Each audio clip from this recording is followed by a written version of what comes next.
Hi, everybody. I hope your Saturday is going well. Mine is chugging along, as they say. It's a beautiful day here today. It was 11 degrees this morning, which was a little on the chilly side, especially considering that we've had like 38 and damn near 40 degrees in the last few days. But it was so fresh and cool, and it was just perfect. And now it's 20 degrees outside. It is absolutely gorgeous. Sun is shining. It's a beautiful day in the neighborhood. Where's my change? I don't know. Where's Chet? There it is. Holy hockey pucks, Batman. There's a few people there. There we go. There's YouTube. My goodness. Multi-stream going. This is gonna explode here. Is it going to explode? There it goes. Oh my goodness. I have a few people I got to say hi to. Diane Hendricks. Hello, Diane. And Miss Faye Reed. We were going to be away today, but things changed.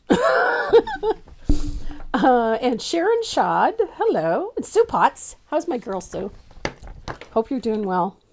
And Carrie Siebold. Hello, Carrie. Donna Pulse. How are you and Rich doing?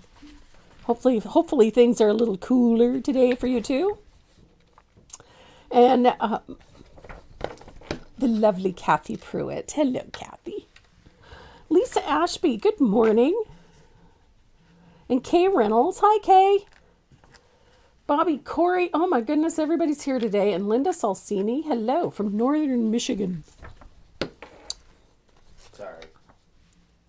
Sorry? Michigan. Michigan is a nice state. Oh, I'm thinking Illinois. You're okay. I don't know what brought that on. And there's Kelly Albright and Monty Dirch and Brenda Sawyer. Brenda became a Gigi yesterday. A great grandmother? A Gigi, yeah. She's a double G. Beautiful little girl, too. Saw the pictures this morning. Just gorgeous. Rich and Donna are accounted for. Must be getting ready for craft fairs and markets and whatnot soon. And there's Elsie Sturm. Good morning from rainy, again, Calgary. We haven't had that problem. Not in the last few days. Doesn't look like we're going to get much rain for the next... No, it does not. And sweet Sandy Hutton. Hello, Sandy. Yeah. Yeah, but at least the temperatures aren't, roasting your own skin hot. Well, there's a couple days there that are 30 and 28. Not too bad. So yeah, not a sign of rain for the next 2 weeks. No. Oh my goodness, everybody's here today. I am so glad you all decided to join me today. We're going to be painting farm fresh flowers. This one is a little subdued than my normal color palette. I wanted to do something a little rustic. I just haven't been feeling the rustic lately, and so I've been really wanting to do something farmhouse-ish again. And I thought, you know what, with the fall coming, I love using this barn board technique for fall items. I just love how it looks. So with fall coming, I thought it would be a fun one to do. And then I've been playing with this idea of really odd and funky flowers. And I came up with these weird and wonderful sunflowers. I thought they were pretty neat. Why? Fairy? Where is it? Oh, awesome. She has her first students. That's great. You should be excited. That's a big deal. So we're going to tackle these farm fresh flowers. I just think that this is a fun piece, and I really like this theme. I like the old crockware. I like the flowers. And I got a tickle today. Sorry. And then I got blackberries. I really loved the blackberries, the color of this. I thought it was quite pretty. So we're going to do blackberries. Before we start painting, though, we do have some giveaways. And they're full of all sorts of fun things. I know. Is there a zombie body painted in there? Probably. Yay. I don't even have one. Well, get one then. Bottom. There you go. That would be the bottom. So he's talking about the zombie bunny pins. We've got a bunch of these to give away too. Little zombie bunny. Those of you that have been around, you get the zombie bunny too. Zombie bunny. I'm working on a zombie cookie. What about the Be Kind? I don't see you grabbing one of the Be Kind buttons. Zombie bunny. I'm a zombie bunny. Oh, goodness. Oh, blackberries in Powell River, they grow like crazy here. Oh, wow. I love blackberries. I don't like the seeds, but I love the berries.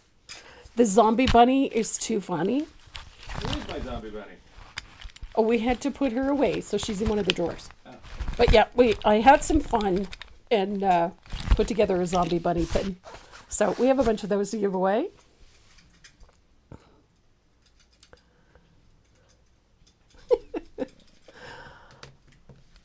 Congrats to the new Gigi. Yep. Yeah, Bob's friend, yes. Bob doesn't even have a pin yet. No, but he will. We're working on it.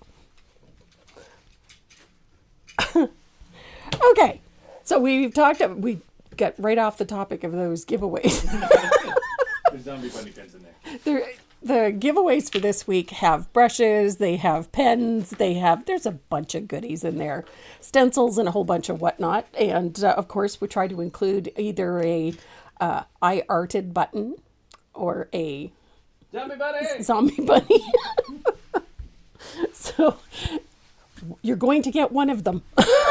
So that is the prize pack. All you need to do to get in on the giveaways this week is to just hit the like button, hit the subscribe button, hit all the buttons, and then join us in the chat. Say hello, talk, chat with friends, or ask a question. We're more than happy to answer if you happen to have one.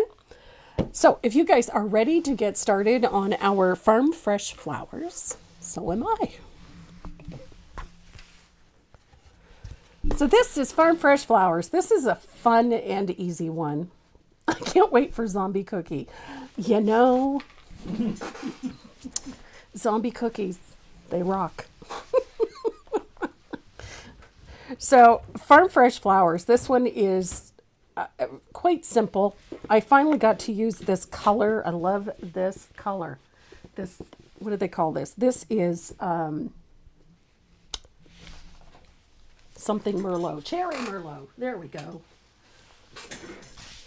There it is. Cherry Merlot. Love this color. So it's exciting to put it into a piece. It's just one of those colors that I've struggled to find a place for, but I thought, oh, blackberries would be perfect. So there we go.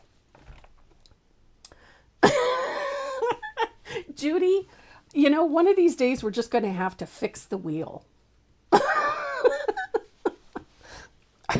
Poor Judy, she's been with us since day one, and I can think we can count on no hands how many times she's won on the wheel.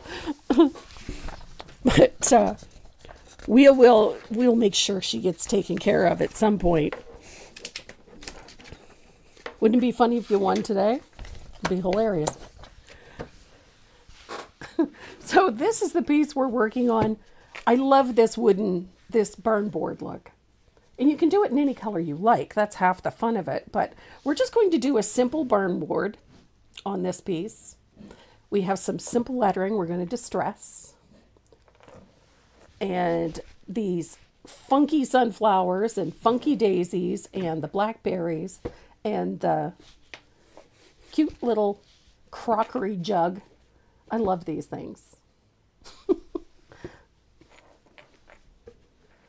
So we're going to tackle this piece.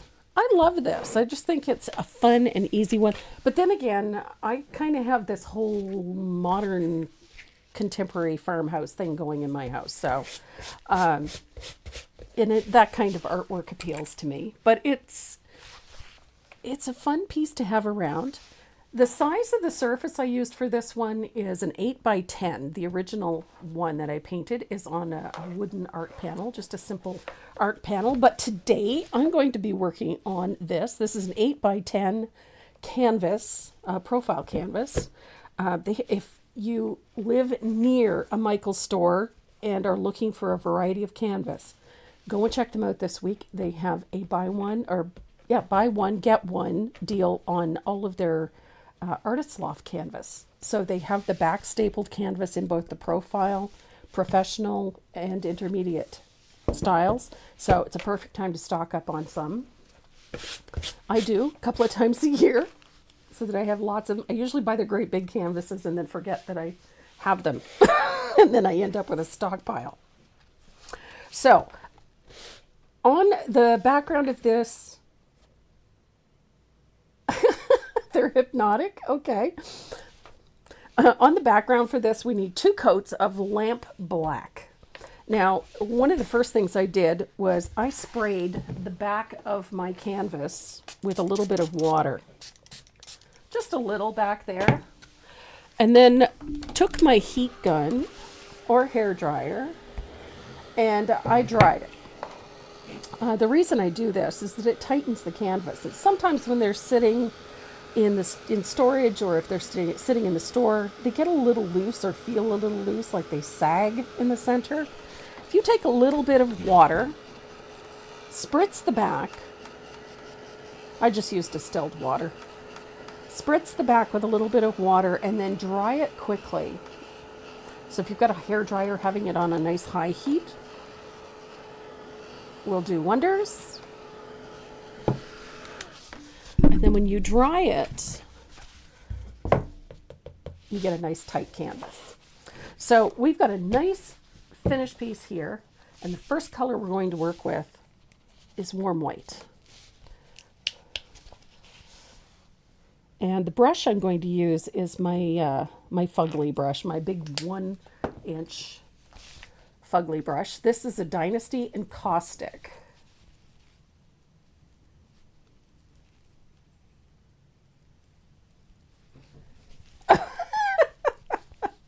Thanks, Lucy. I did get that message, but I'm glad you're sticking around, honey.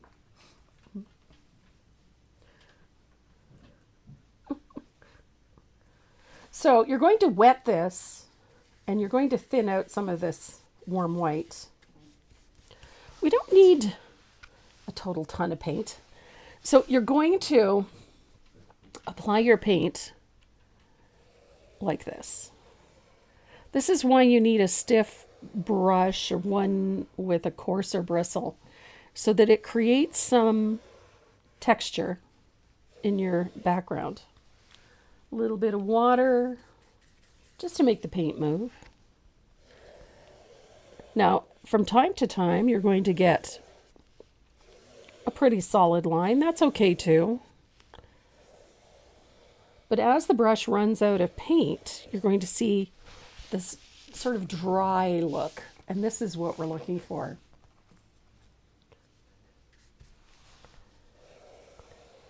We want that kind of dry and edgy look. Some are going to be darker than others. That's okay. Look at that. I love this look. The fun part is that if you want to add more color to this, you certainly can. So if white doesn't do it for you, you could start with the white and then add little bits of greens or blues or whatever you like, really. The trick is to not fully cover the surface. You want some of these dry bits like that. You want some areas where you get a bit more white like that. I like the imperfections. That's what makes this look so cool. So I'm going to put a little extra white here. And I think I'm happy with this. So, looks very dry and imperfect.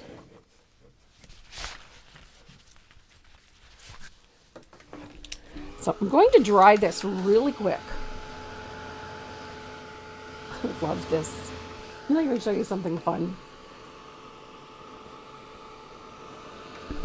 This I find works for beachy things. It works great for fall. It works great for country. It's great for Christmas things. I saw 2 questions here. Dawn, hi. Hi, Dawn. And Lil Beth, do I prepare my canvas with gesso before adding the black paint, or just add water and dry and then add the 2 coats of black? It depends on the canvas. If I find it's really toothy and coarse, I'll put a coat of gesso on. I'm not a huge fan of the really heavy texture of some canvases. The better quality canvases are already pre-primed, but I still like to put 1 light coat of gesso over top. And it just so that I get a nicer texture. And then I'll spray the back. And you can do the spray thing before or after. It does not matter. What's for dinner tonight? Tonight we are having chicken pot pie. I had a couple of rotisserie chickens. I usually get a couple when they're fresh. And then I debone them. I simmer my bones. Let them simmer all day. And then that makes my broth. I can jar the broth.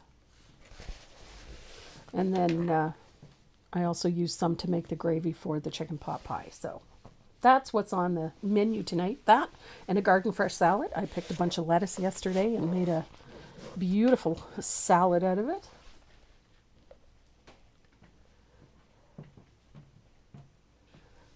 Yeah, I like a coat of gesso. Give my surface a nice sand, nice light sanding. Just smooth it out. It makes painting it a breeze and a dream.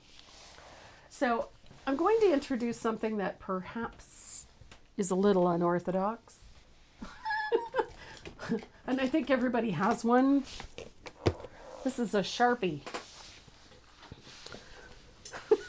I know what you're thinking.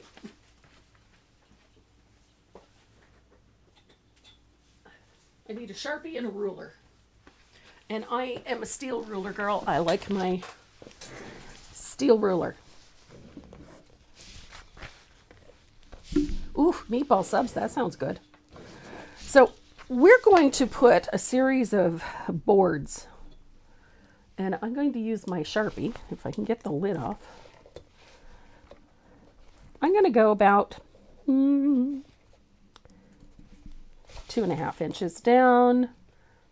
And it's a guesstimate. I'm not worried too much about getting it perfect. And then this one's going to be about 3.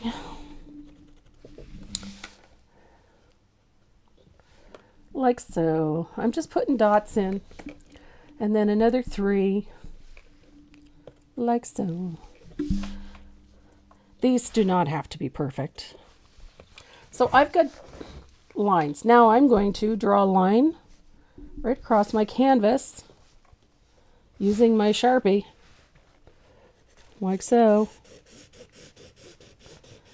Now, if you happen to have a black Posca pen handy, you can use a black Posca pen too.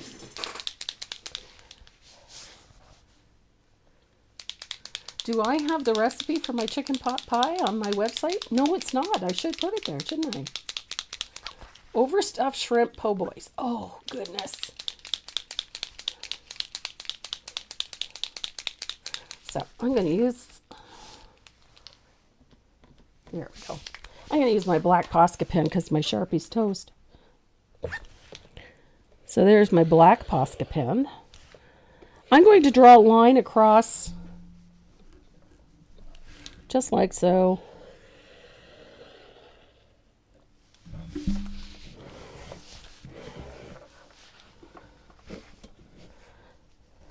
And this is going to separate our canvas into boards.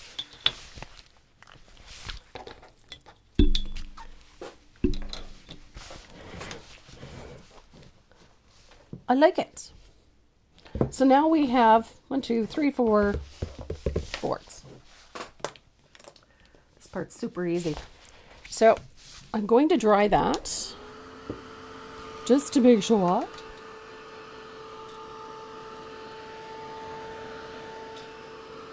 Okay, the Christmas in July sale on my website is coming down tomorrow. So if there's any Christmas patterns you want, do it now while they're still only $5 each. We have a really cute Christmas design for next Saturday. I'll post the pattern for you shortly, but I think it's adorable. I just think it's a cute piece. So we have a new Christmas pattern coming for next Saturday.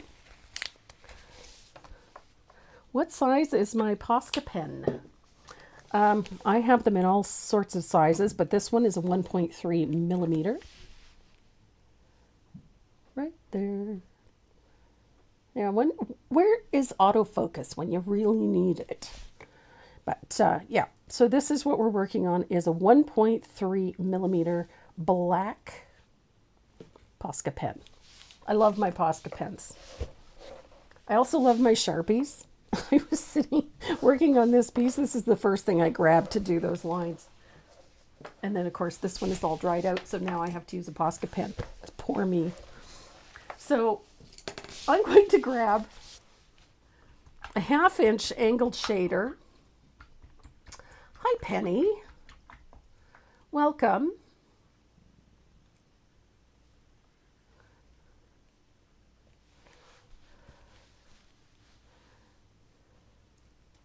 So I'm going to pick up a little bit of asphaltum at a 1/2 inch angle, and we're going to put a shadow on each side of that line. Neatness doesn't count for this. We're just trying to put a little age on the edges of these boards. So don't kill yourself trying to get them perfect, because it doesn't matter. We want rustic. By God, we're going to get it. So there we go. And you're going to do that along the edges of all of those. It's going to be dark in some places, lighter in others. That's okay.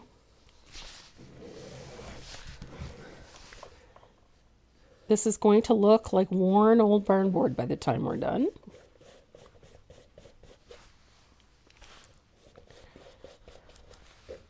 This is I love this technique. I use it a lot. I think it looks so cool, especially when you have big, elegant, brightly colored flowers against it. It's just such a great background. And it works well for a variety of subjects. It works for flowers, works for Christmas stuff. It's just looks great for that, sort of woodsy thing too. It plays off on that the woodsy look that you get at holidays. Look at that. So now we've got a nice rustic edge on our boards.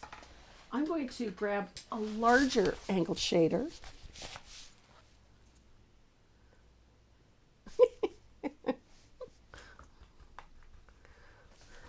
And I'm going to dry this.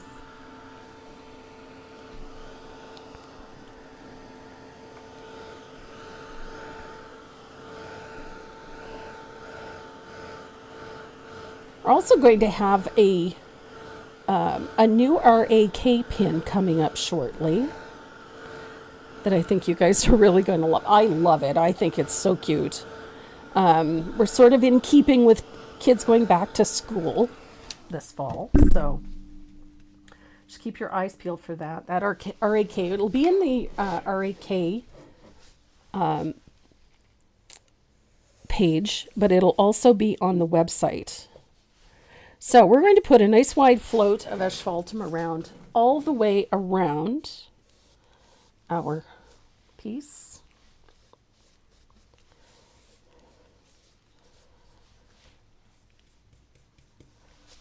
I'm going to dry that.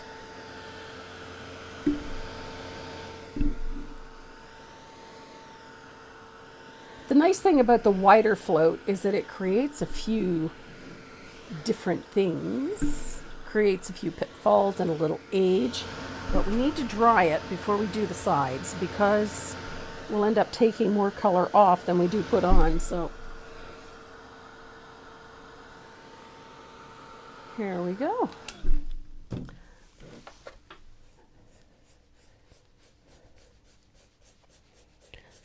all the way down to that corner. I love that.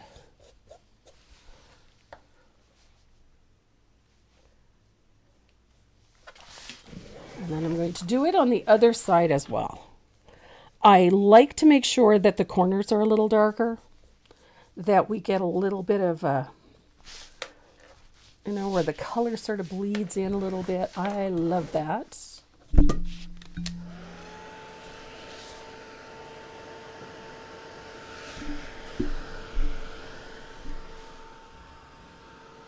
Hi, Cindy.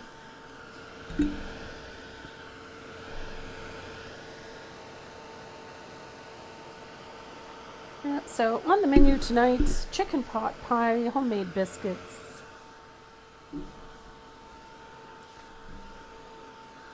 Could you use?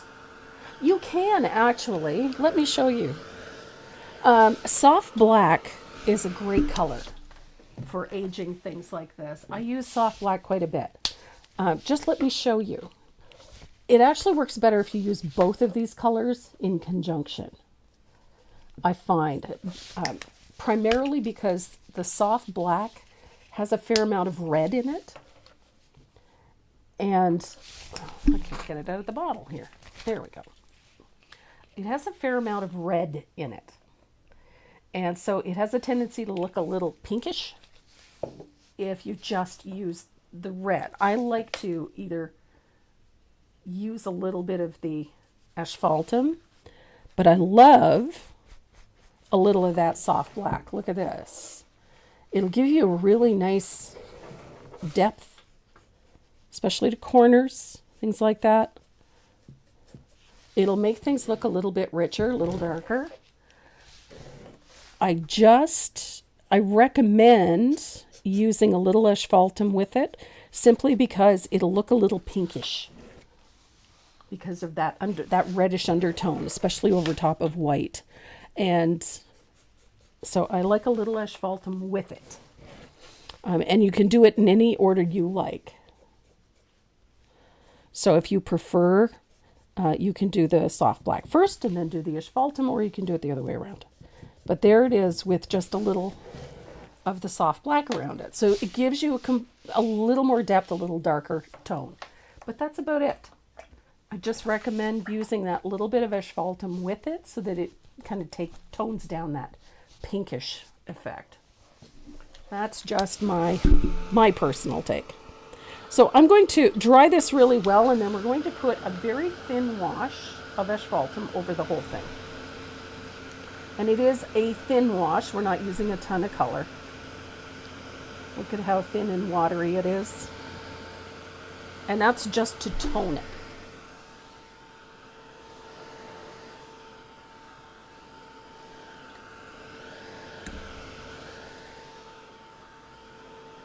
I like Payne's Gray is also a beautiful one if you want a little blue tone. Absolutely. I have a tendency to gravitate towards warmer colors, but that's just me. Some people like cooler tones. I prefer warmer. So I'm just putting a wash of heavily thinned asphaltum. Very watery. And all it does is just tone everything. Just keeps that white from looking too cold. Even though it's a warm white, on black it can still look a little on the chilly side. So I prefer to warm it up, and it helps maintain that wood look. Look how fun that is. Now, it's a little darker in person than what you're seeing on camera, but I love this look.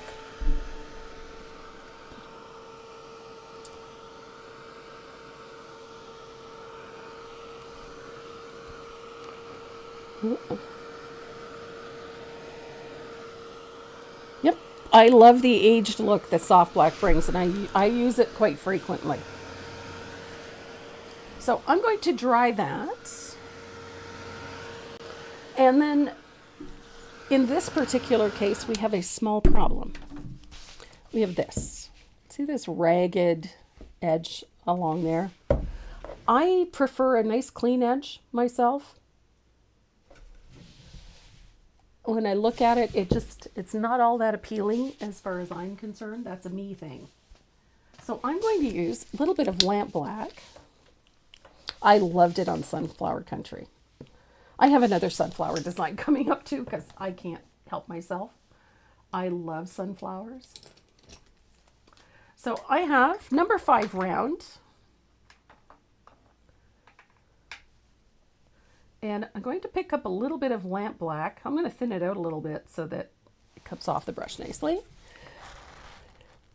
And I'm going to create that chippy paint look along the edge of my canvas, but I'm going to, at the same time, use that to cover up that raw edge, that not so pretty little bit along there. And look at the edge. So this has 2 benefits. One, it gives us a clean edge along the outside edge, but it also gives us that barn board look at the edge of our boards. Hi, Patsy. And Mary Galliato. Hello, sweetheart. I love this chippy paint method. I can't take credit for it. As much as I'd like to, I can't. I learned how to do this from Chris Hoy. I love Chris. She's so talented. That woman is amazing. And I saw her do this on something and I went, oh, I love that look. And so I've played with it myself ever since because I just think it's such a neat effect. And it can be kept low key or you can enhance it. You can do so many fun things with it.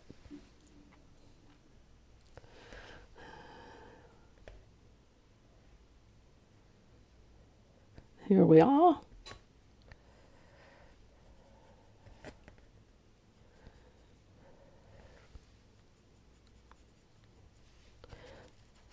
So, you see, gives you that clean edge as opposed to this, right? So it kills 2 birds, 1 stone. I'm all about efficiency.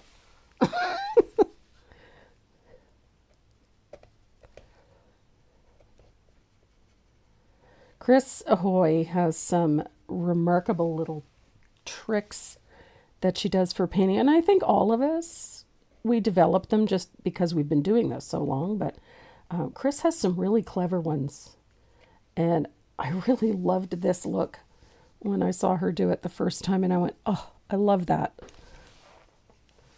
And the trick, I think, is finding how it fits into your own design aesthetic. And I love anything rustic and farmhousey. So, yep, I am using it. This one is a number 5 round. The 2 rounds that I use the most often, a number 3 and a number 5. Those tend to be the ones I gravitate towards. So here we go. Now we've got nice clean edges. I'm going to dry this. And then we're going to use, you can use a white Posca pen, or you can use a white gel pen. Just want something that's fairly opaque. That's the only thing I would really say is the most important. It needs to be fairly opaque. So I'm making sure this is dry because I will pick it up and I will have black all over me because I'm gifted that way.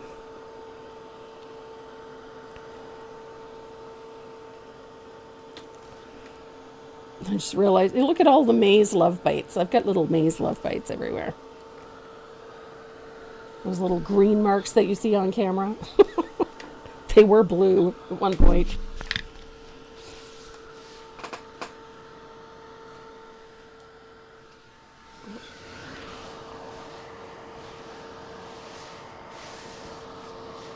Here we are.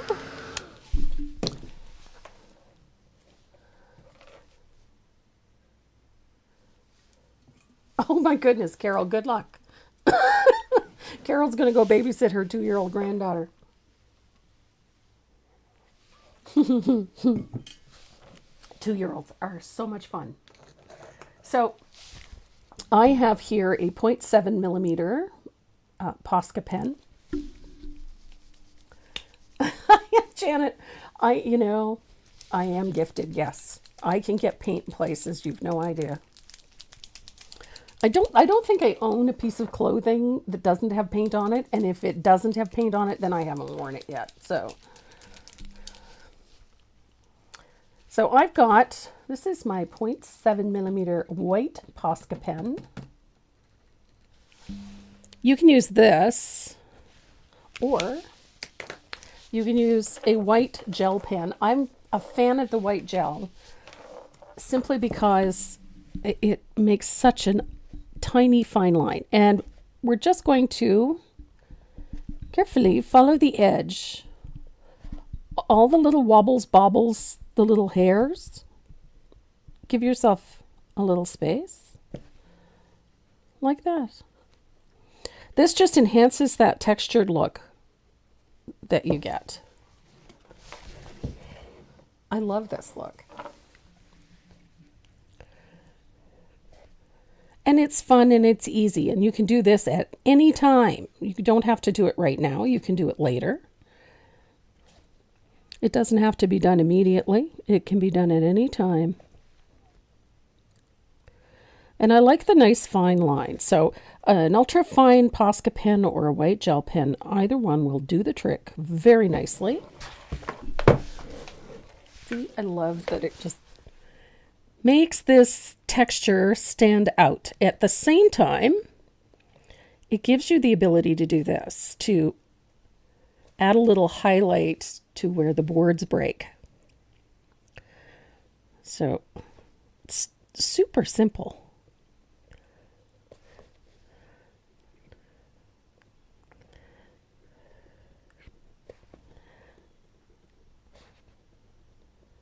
And it does make this look so real.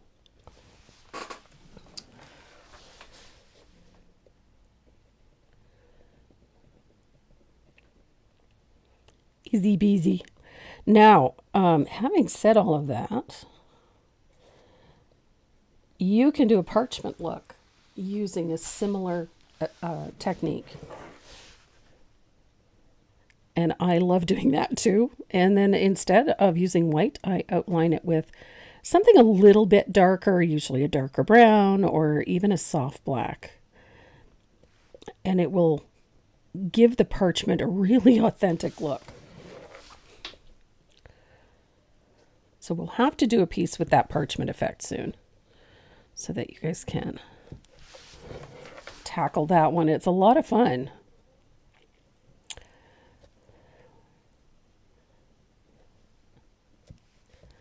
Here we are, almost done.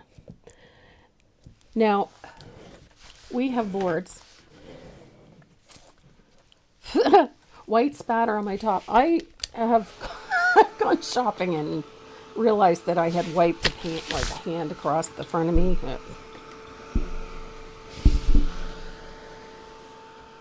There we go.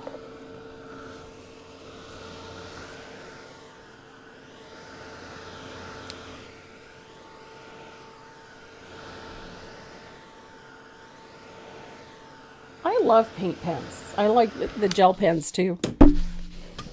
So you can use your gel pen, your Posca pen, what have you, to add a subtle highlight, which means not a straight line. I don't use a straight line or even a hard line, but something, just to break up that a little bit. You can do that, again, you can do that at any time too. Oh, the parchment is so funny. It's such a fun technique to do, and it's easy. The speckled steering wheel. Oh, goodness. I paint on a few. I actually use Fustenbachers to get it out. Oh.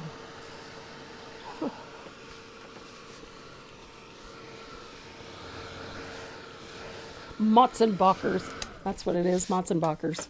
It's a paint remover. I use it for cleaning the sink in the studio. I use it for cleaning my, really badly stained brushes. Okay, so our wood is done. It is time to put our line drawing on. Now, my line drawing is traced and it is outlined, if you noticed. That is the size. That is 8 by 10. And so I cut mine out so that it is exactly 8 by 10, and I lay it right over top of my surface. This just works.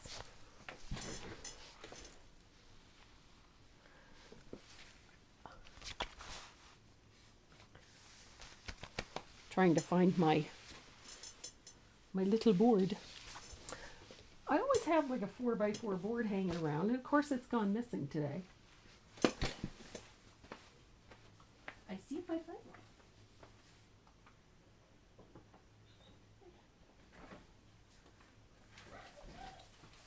So, one of the things, could I spell that paint remover? I'll do you one better. I'll go get the bottle.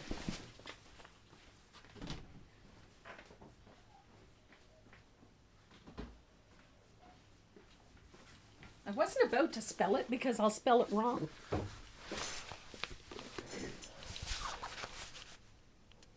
This is Mutzenbacher's Liftoff. And I have used this to get paint out of carpeting. I've used it to get paint out of my clothes. I get it off of the PVC sink in the laundry room. I have used this to get paint off of just about everything. And it works like a hot damn.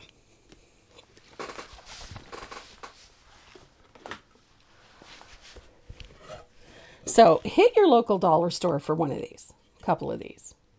This is I'm going to say it's a 6x6 little wooden panels, these little art panels. Whenever I'm working on a canvas, of course it doesn't fit under this one, I like to tuck something rigid underneath it. This one does not fit, of course. So I'm going to have to improvise. So I've got a box of paint. But look at that, it just fits perfectly under here. So, but it's not tall enough. Good gravy, Marie. I'll just have to suffer through, I guess. So I'm using a piece of white graphite. I like white graphite for this type of thing. So I've got my graphite underneath there.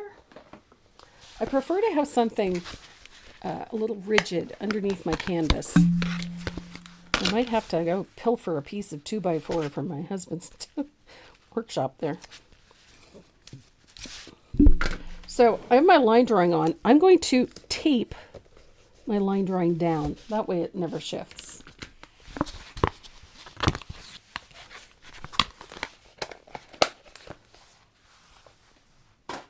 It's a great way to do this.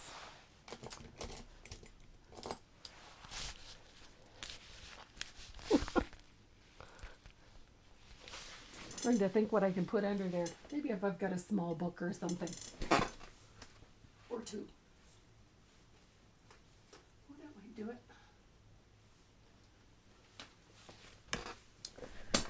It's just so that when you're tracing... No, not quite. Let's see. Maybe the paint on top of the book. Of course, this one is a profile canvas, so it's taller than most. There we go. Okay. Okay, so I've got a small book and package of paint. So they're underneath there. It's just to give us a slightly rigid surface to support the canvas so that we're not pressing right through. I have pushed so hard on a canvas that I've broken through my line drawing, my graphite paper, and the canvas, so just to make sure it's transferred. So I found that if I have something rigid underneath the canvas, it makes a world of difference.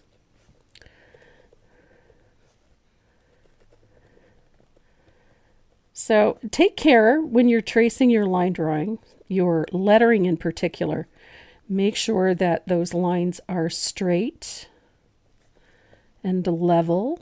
Very important, especially with the vertical and the horizontal lines.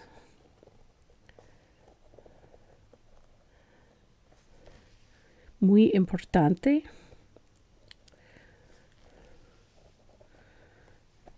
And if you're not comfortable doing it freehand, then by all means use a ruler so that you get those lines straight. I've been doing this in my sleep for so long. I think I might have been asleep when I traced this on. So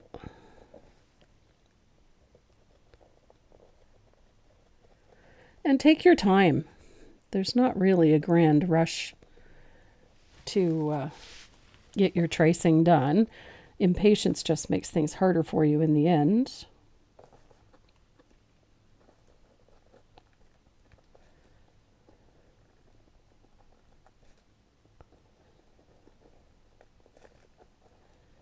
There we go.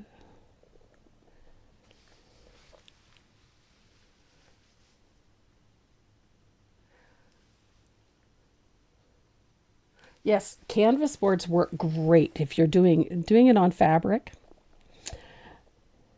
I think I've terrified my members of my my paid membership group. We're working on a floor cloth for the month of August. And the subject of our floor cloth is illumination, which I think might have scared them a little bit. I think they're really going to like it. I had so much fun designing it. So I'm excited to see how they react to having to do this on fabric. Now I'm working on a floor cloth, but they're going to be working on whatever they want. The techniques do transfer because it is just painting on fabric. But they've been given the instructions on how to prep for a floor cloth, should they desire to tackle that.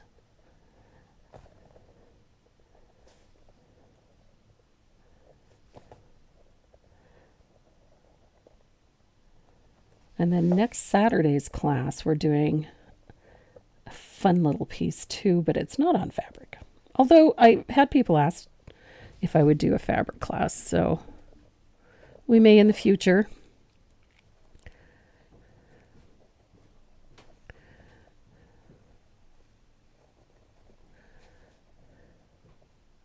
I'm getting ready for fall projects, fall and winter projects. I have to stay well ahead. And we've only done one Christmas project thus far, so we got to do another one.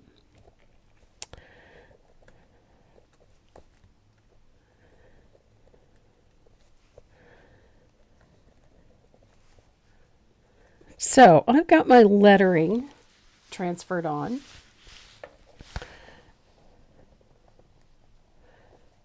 Now these flowers are very simplistic. I did not really want big elaborate sunflowers. I wanted something fairly simple for this. And so I went with these daisy-like sunflowers, something just loose and simple.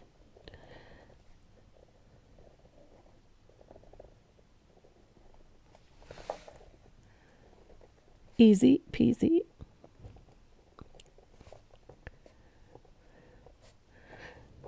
I love sunflowers. I think in the fall it's probably my favorite one. So you know you're going to be seeing a few sunflower projects in the very near future.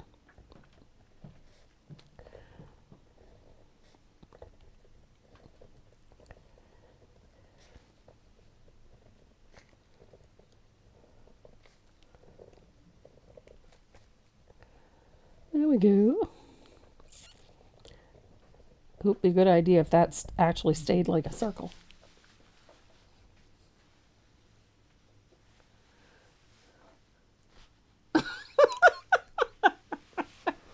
Oh my God, Lucy, you're too much. You need a spreadsheet for all my patterns? What do you want, a checklist? The last time I checked, I'm at over 800 at this point. Well over 800 at this point. Which is kind of scary when you stop and think about it.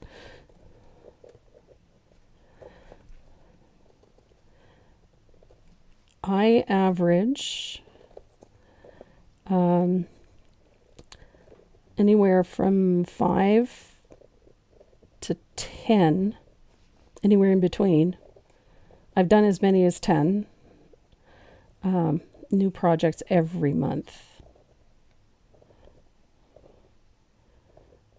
Not including some of the little quick make-its that the mini makes that we do in the group lives. So if I include project sheets, I'm probably well over 1,000 at this point. Oh. I know floor cloths are fabulous. The one that I'm working on currently is 18 by 26, I think it is, or 18 by 28. I can't remember. Hey, Sharon. Oh, I'm a wonder, all right. You probably just wonder what the hell.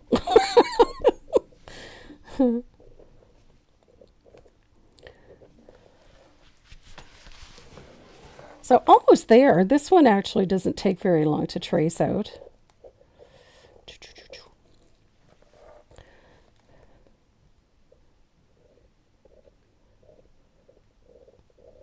I love the blackberries. They're just fun.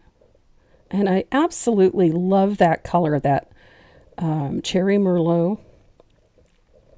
Years ago, there was a Delta color made by Delta Ceramcoat called Chocolate Cherry. It was just a fabulous color. It was somewhat similar to soft black, but more red. Okay, I've got to move my graphite down so I can finish tracing the rest of these because I missed the bottom of this blackberry. Here we go.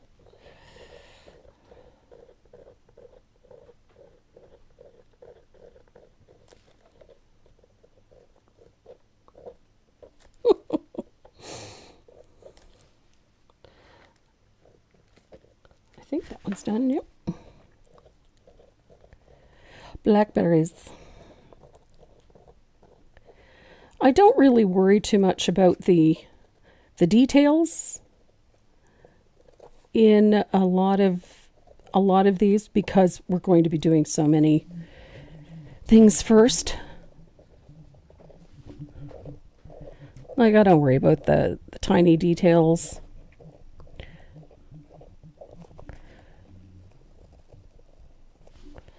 Yep. And now I'm going to... I have a thing for this crockery. There's something about this color.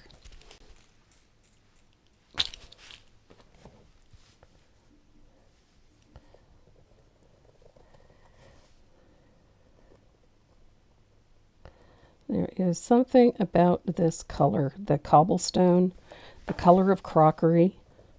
That cobblestone just seems to hit it right on the head.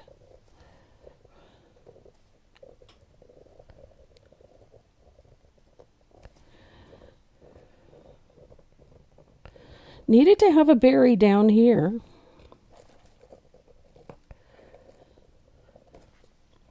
And I'm going to keep my fingers crossed that this actually traced, that this transferred. Graphite paper and I seem to have a love-hate relationship these days. I have on more than one occasion traced a whole design and then realized that my graphite paper didn't work.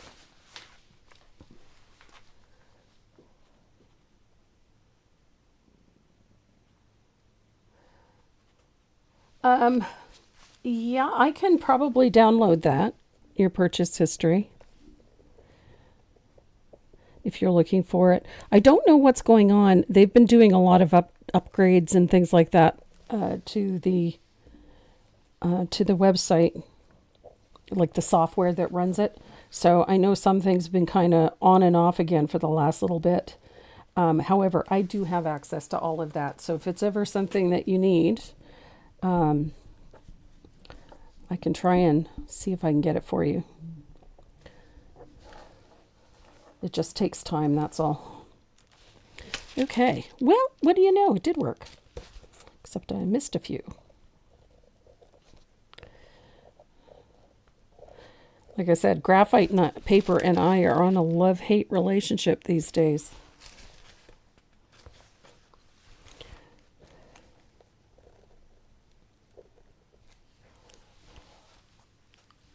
I'm not going to trace my lettering on just yet.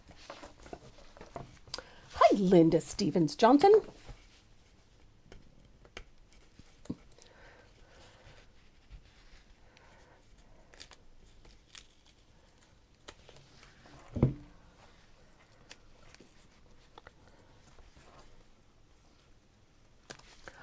Here we are. Okay, fingers crossed, everybody. Oh, Lord. It's the old saying, just when you think you got it all right. Oh, my stars and garters. Okay. Oh.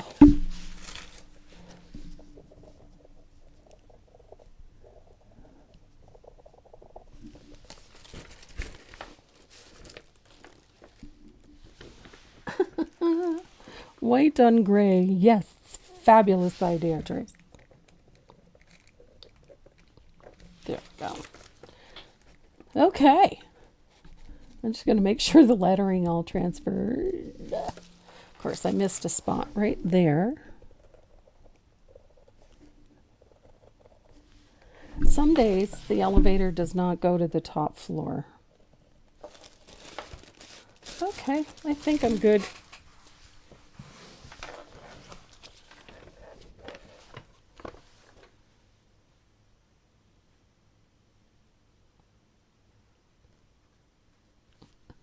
Good morning. Hi, Puddin'. So I'm going to leave my line drawing taped to my canvas. And I'm going to grab my 3/8 angled shader. I like my little black gold 3/8. And we're going to put the shading on our lettering right off the bat. And I'm going to use a little bit of asphaltum. Now, anytime I'm doing lettering, I prefer to do this shading before I paint the lettering. Quite simply because it actually can mess up your lettering if you try to do it after the fact, and I absolutely hate having to redo things. So I'm going to put all of my shading in first. Inside, up against the lettering, like so. Now I'm using asphaltum because it's in keeping with what are all of the other things that we've already done.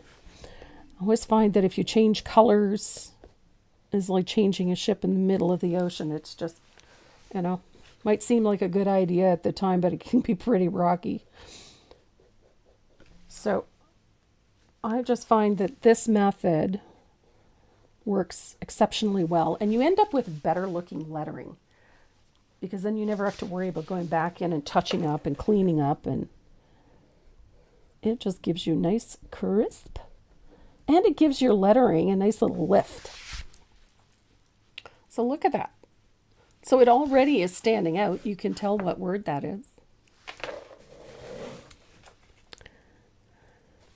So look at that. We've got nice shading.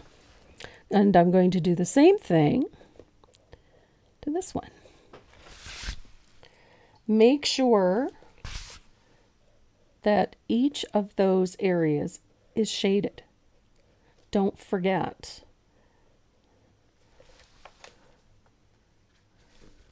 But even in behind that sunflower,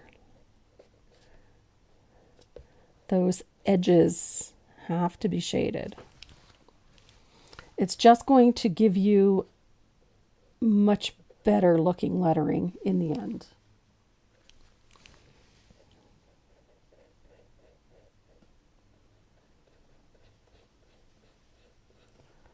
This way, if your color goes up onto the letter, it's okay. It isn't going to hurt anything. This way, you can fix it.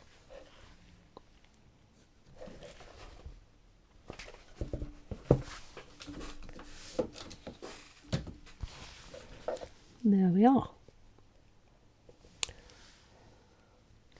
So once you have your lettering done,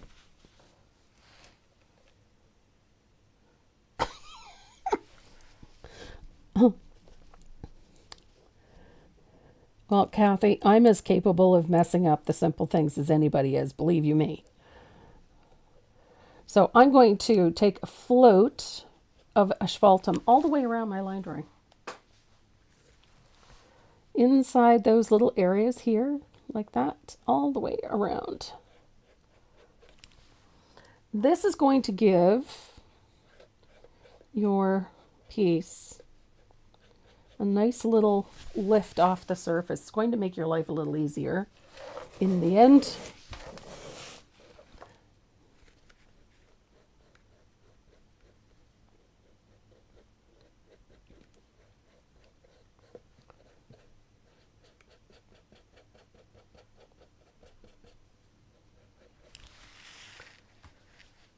And I love this look. Ta-da! I love to tell the story about the table that I did for a client. It was a round table, hundreds of flowers on it, going all the way around the outside edge of the table. I had clipped and cut and pieced together all of the line drawing so that it fit perfectly on the tabletop. I spent hours making sure everything was exactly as it should be, positioned all of my graphite paper, and then sat down and for 3 hours traced all of it on, only to discover that I had put the graphite paper in upside down. So I can easily make some tremendous boo-boos, just like we all can, and have done on numerous occasions, and frequently do even now. So yeah. Okay, so I've got nice little shading all the way around everything. A couple of spots I did miss though. That's when I look at my extra line drawing that I keep. And I need to get in and around my flowers here. And then there's 2 leaves. We'll just throw a little color in there. It won't hurt. There we go. Just so that we know that we've got things covered. There we go. Awesome.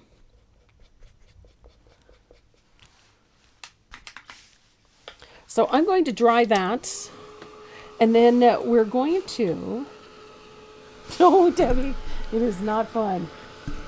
Yeah, I ended up having to move my paper, turn all my graphite paper up properly, and redo the whole thing.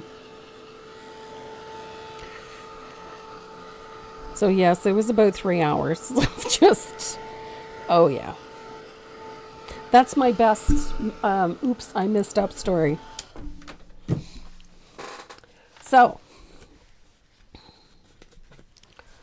we're going to start with our lettering. Now, I'm going to use, where's my number 2 rigger? I have a number 2 here somewhere. That's a 0. And that's also a 0. Oh, come on, I must have a 2. There's a 2. Okay. And a little bit of my juice, Sonia. It's like, oh, that's a good idea, Janet. I'm not quite that smart.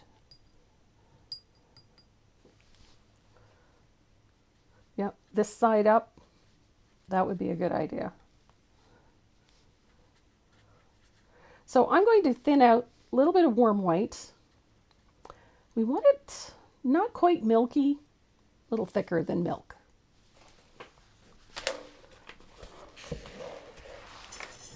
And we're going to paint in the lettering. You're going to like this part because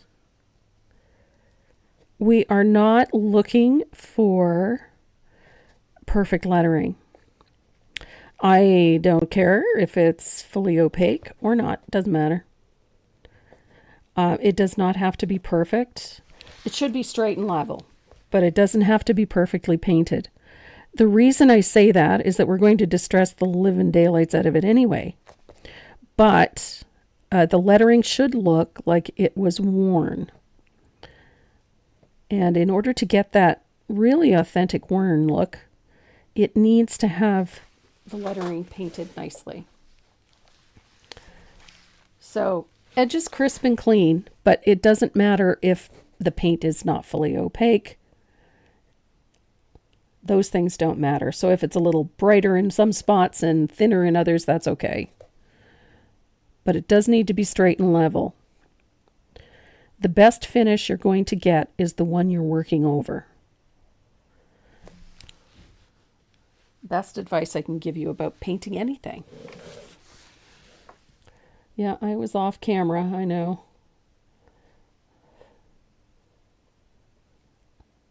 Renee's got me zoomed in so you guys can see better. And then I forget that I'm zoomed in and end up off of the camera, so my apologies. So there we go. So this is what I mean about imperfect. And you can see that this is not fully opaque.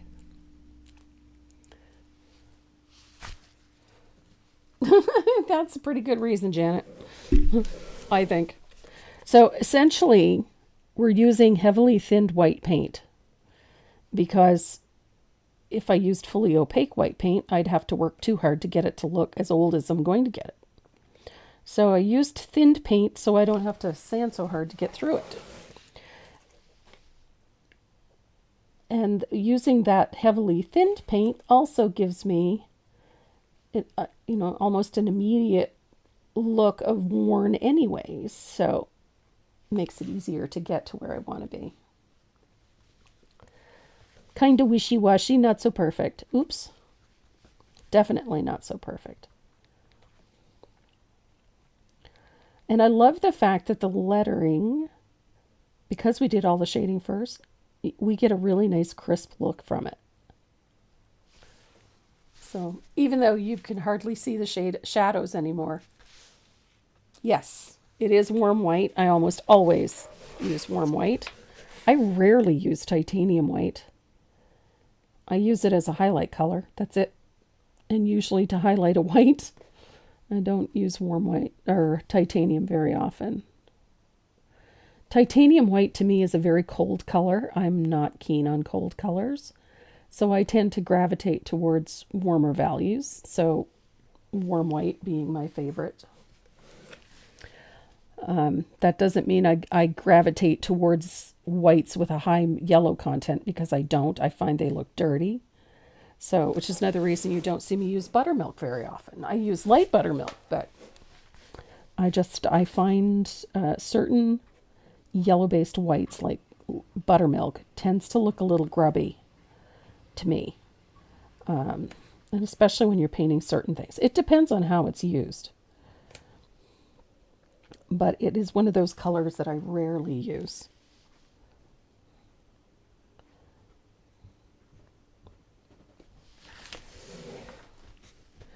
So farm is almost done, and I love that we're getting these nice Crisp lines. I love that the paint is thin. So I'm going to dry that so that I don't put my hands in it.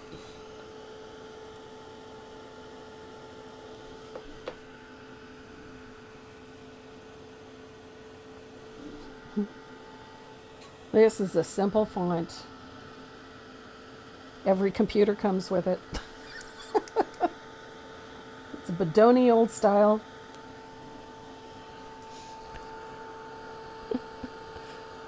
Hi, Nelda. How are you, honey?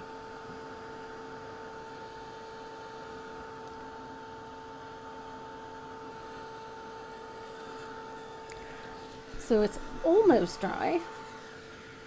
So I'm going to show you, I'm going to get this a little closer to the camera so you can see that it is not, I know it reads well from a distance, but you can see it is not perfect. Little bits of brighter white in places, lighter in others. It's okay.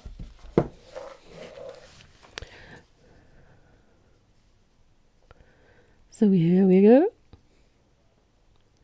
We'll paint that Farm Fresh. I like doing this lettering first. It works really well. Because it's oh goodness, I messed up there. Let's fix it. There. Because it is the furthest away from us, we want to do this one first. It's always easier if you start with the elements that are furthest away from you and work forward.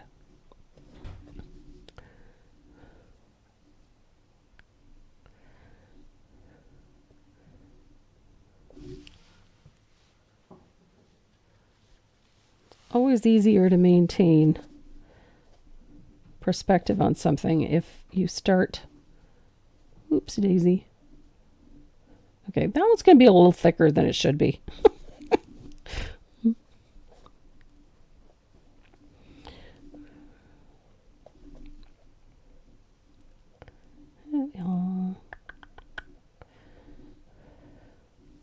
Lettering is one of those things. People are either terrified of it and figure, I'm going to mess this up. Bodoni Old Script I is still one of the best fonts to use, I think. It's very generic. You can use it for so many different things.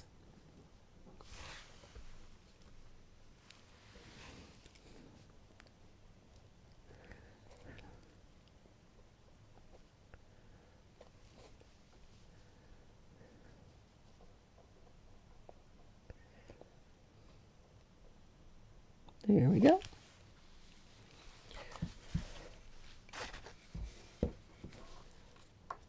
It is unusual to see me paint lettering first, but in this particular case, the lettering is part of the background. And you'll see what I mean in just a second, once I'm finished painting it. So the lettering itself in this one, although it's fairly obvious, it is not the feature. So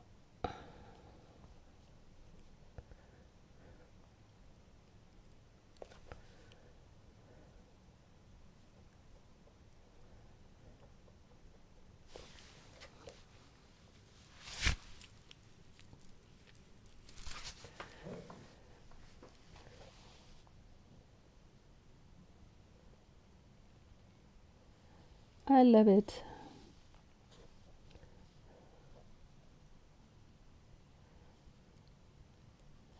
So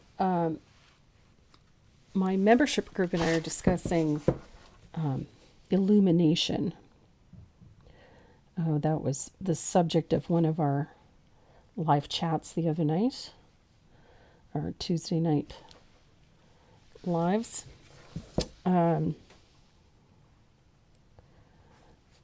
My full membership girls work on do a live class every month. We did colored pencil cardinal for the month of July. For the month of August, we are working on a floor cloth And we are doing some illumination, which I think they're going to be pleasantly surprised. One, about how fun it is and how beautiful it is. Illumination is an art in and of itself. So our lettering is finished.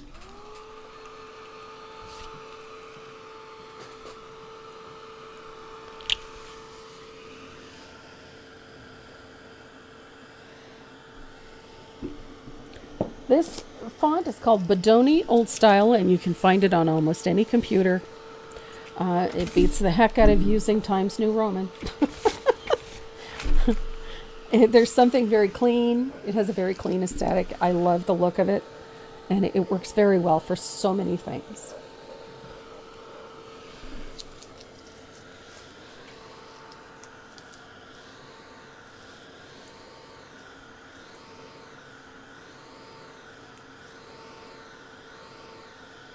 So I'm going to make sure this is good and dry before I do this next step, because if it's not, I could mess this up.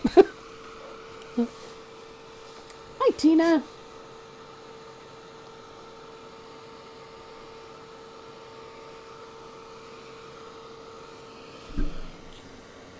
Eileen, I wish they made it in a gallon bucket. Warm white is that and asphaltum. So there we go. So I have one of my little sanders. I love these things. I'm going to get one that's clean though. Well, reasonably clean. So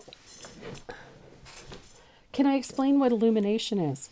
Yes. Illumination is the art of using gold paint or gold foil, metallic foils, and decorative elements in and around the capital letter on a document. Traditionally done by monks, even in the Middle Ages, they would use the first letter on a page of a Bible, enlarge it, and then it would be elaborately decorated.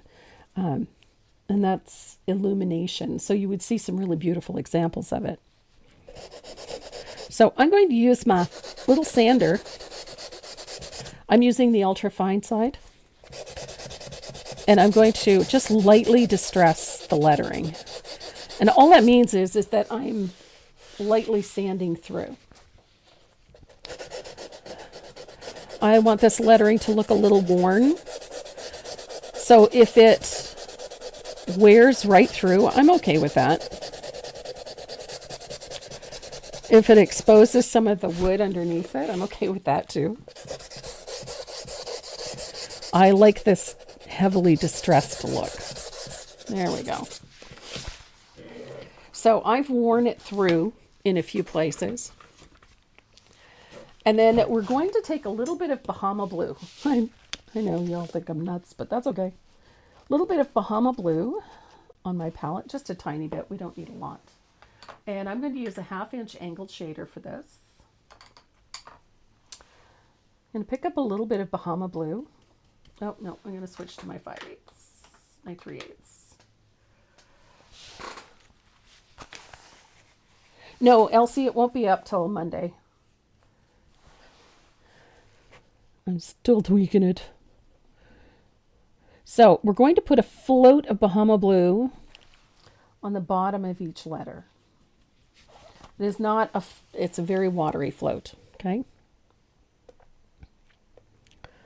So a little float at the bottom, and then you're going to work that color up about halfway. So it's not fully opaque, but it's just going to give the bottom of the letter. Yes, Sandy, I have all kinds of these little sanders. They're great.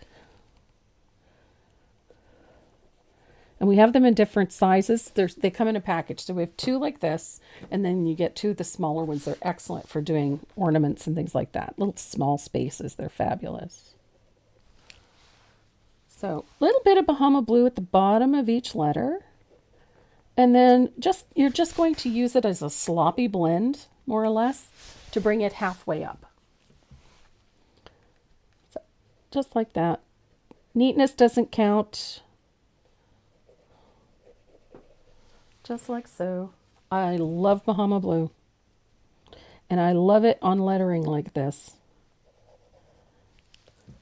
So essentially, I'm just giving the lettering a little shade. Like so.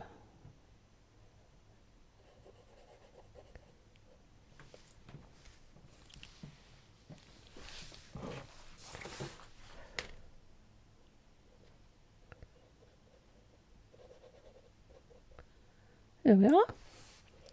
And like I said, we're coming about halfway up.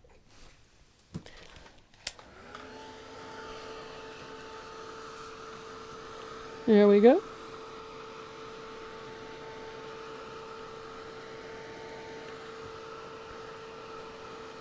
So I'm going to make sure that that is good and dry.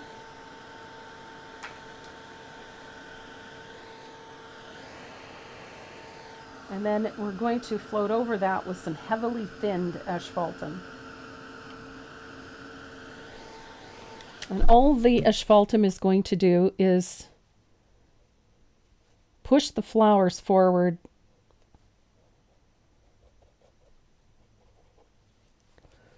There we go. I love asphaltum over top of Bahama Blue. It just creates this soft green tone that kind of has sort of this vintagey look that I really love.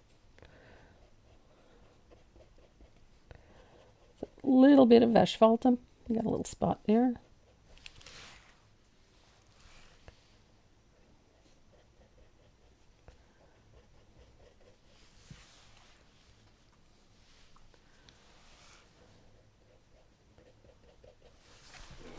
It just keeps our lettering toned to our background. And by coming halfway up, it leaves that white area at the top of the lettering as the highlight. Oh, Deanna, they're not actually. I have to update the website. That's all. Got oodles of them. Just opened a box of them this morning. So we will update that as soon as possible.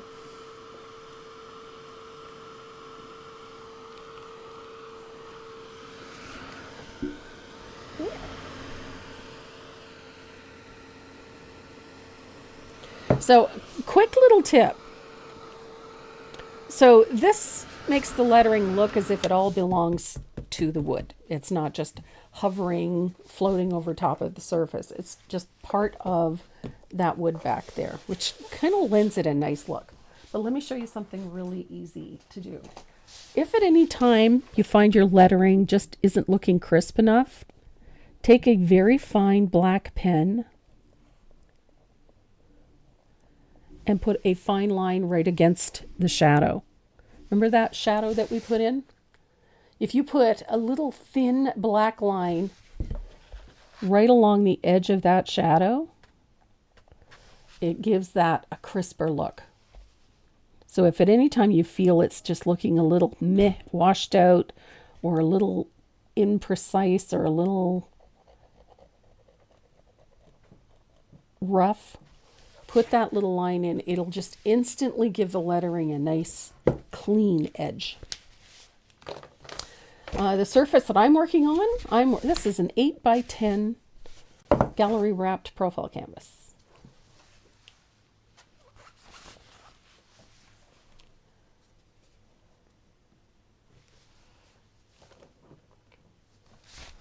I like that little black line every once in a while.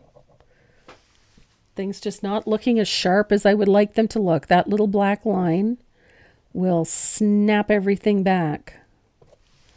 Just give it a nice crisp edge. And it's like fine, fine, fine. Doesn't have to be much. You can barely see it. But that fine line makes a world of difference when it comes to that clean, sharp edge on that lettering.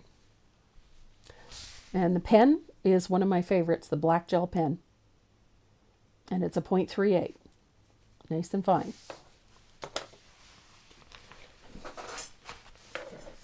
Oh, we're going to have so much fun. So next, again, I like working from the back forward. We're going to be doing some of those leaves.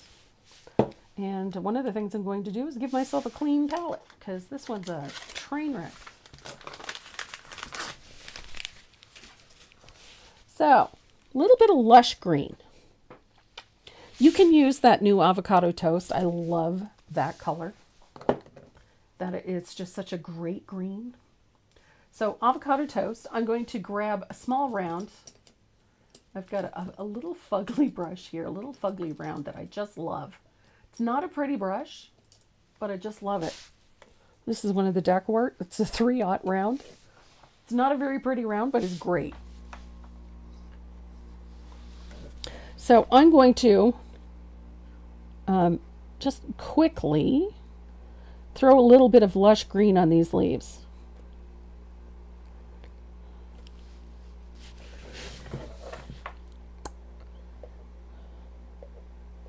I love that green. I love that color.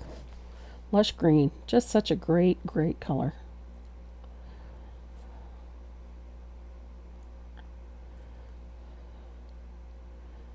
Just like I love antique green too. It's another color I really love. And we've got a couple of leaves here. I can hardly see my flowers. I get a little too excited with the brushes, but I'm going to have to paint those petals back in because I made a mess of it.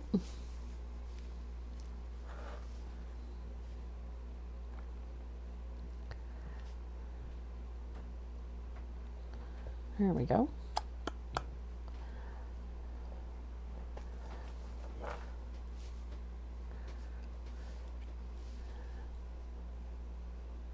Leaves, leaves, leaves.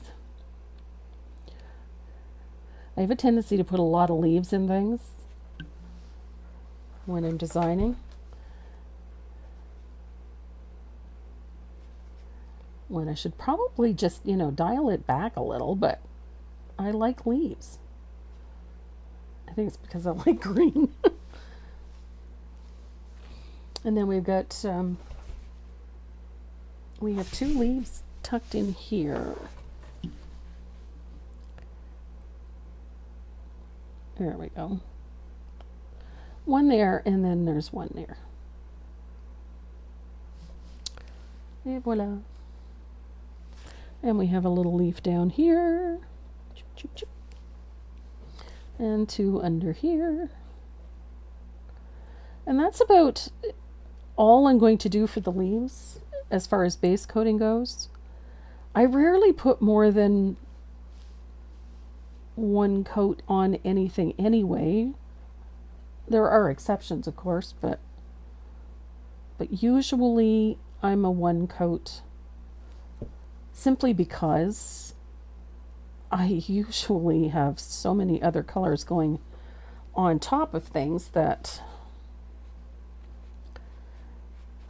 1 coat is plenty. However, there's always exceptions. So there, I think I've got all my leaves in.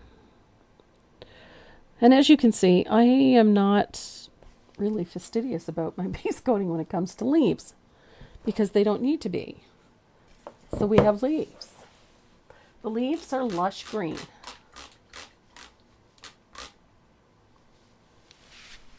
So I'm going to dry that.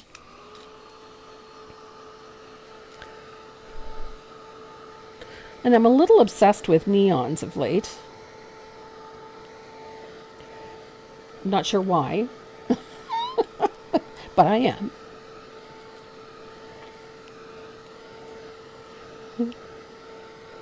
Just make sure everything is dry.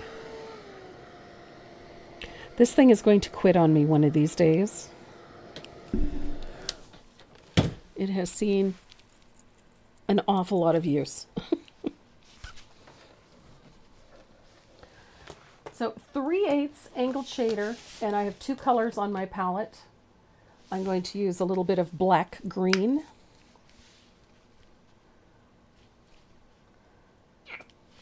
And a little bit of margarita.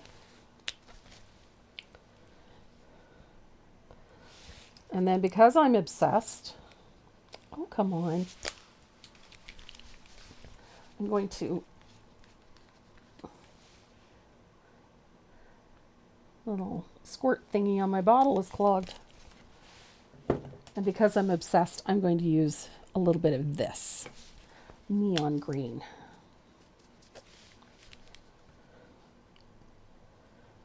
I don't know what it is with the neons these days, but one of my favorite things.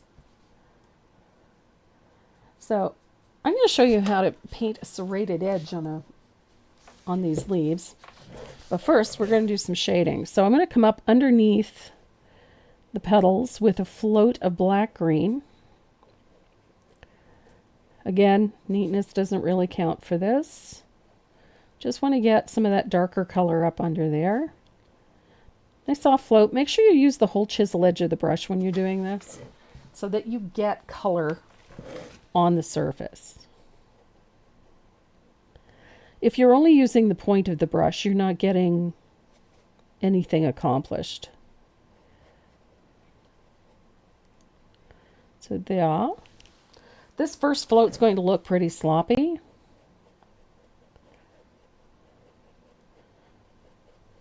Quite honestly, the next one will sort that out. So up underneath all of those leaves, petals, that's where you want to get that nice float. Don't forget, get that whole chisel edge onto the surface. It makes such a difference in the end. Those little leaves, get that little float, U-shaped float at the bottom.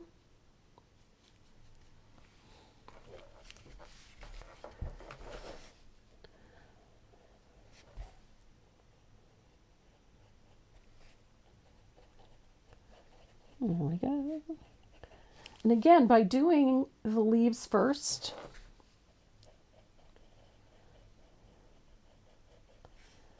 doing all of the shading first before you base coat any of the flowers, gives you the same result that you got from this lettering.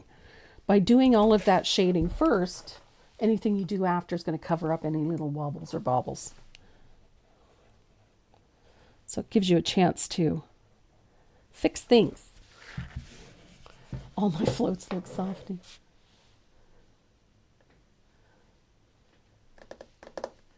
I've got a bunch of brushes coming.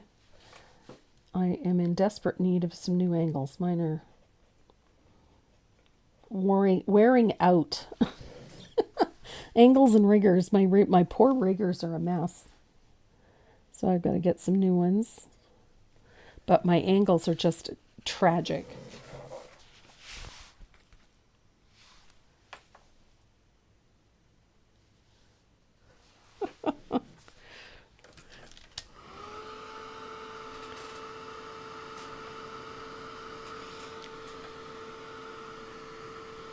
There we are. Going to dry that. Don't forget, if you're shopping on the website today, use that coupon code Sunflower. It's at the top of the page, the home page. If you're ever looking for the super secret coupon code, it's right at the top of the page. There's a little banner on my website right at the top. You can find the coupon code there.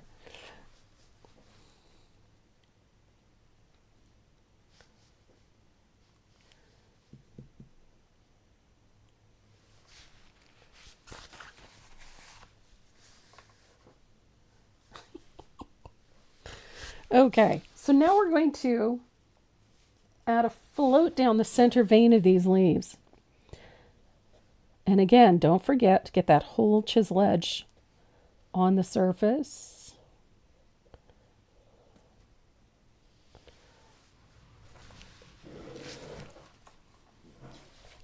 Ta-da! So whenever you're putting that float down the center vein, make sure that it curves. It's never in a straight line, it always curves. And take it from the base of the leaf right out to the point.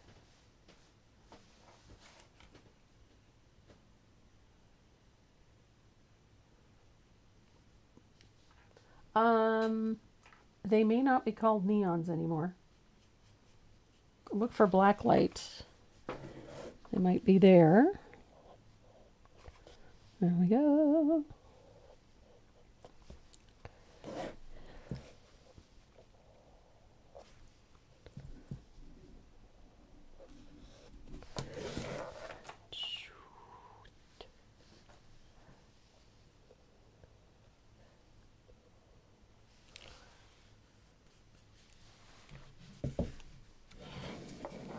I love leaves, love painting leaves. There we go.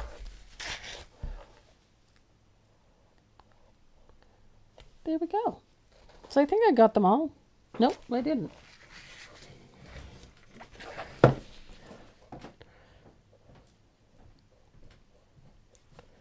Here we go. Alrighty. Hot shots at one time. Yep.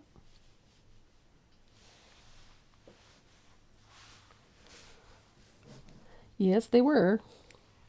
So our next color is a little bit of margarita. I'm going to show you how to make a serrated edge on a leaf. So let's start with these ones over here. So I put my highlight, I put my whole chisel edge right on the edge of the leaf, like so. And then I wiggle my brush back and forth. Float. I've got a little too much paint on my brush, but that's fine. So when you wiggle your brush back and forth, you're going to get some little stria, and it also gives a little tooth at the edge of the leaf.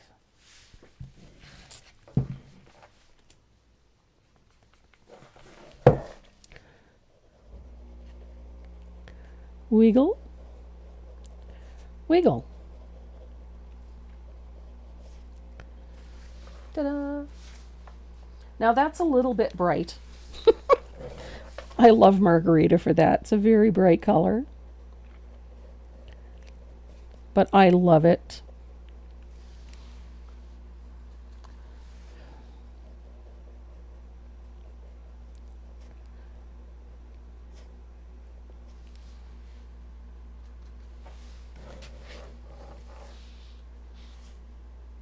Hi, Elaine. Choo choo choo.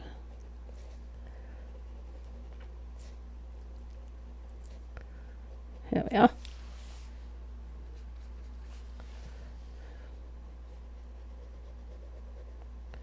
So this is why I very rarely use more than one base coat, one coat of any color on things like leaves and whatnot. Simply because I have, on average, 3 to 4 other colors going over top of it. And it rarely requires more than the one coat. Very rarely.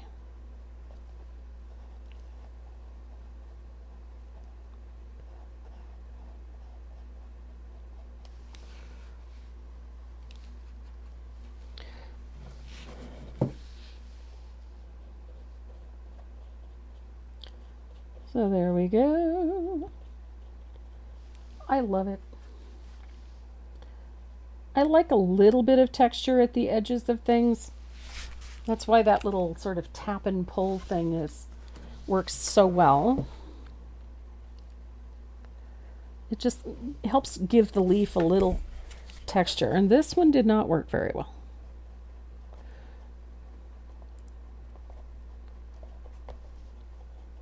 There we go. I like that little tap and pull.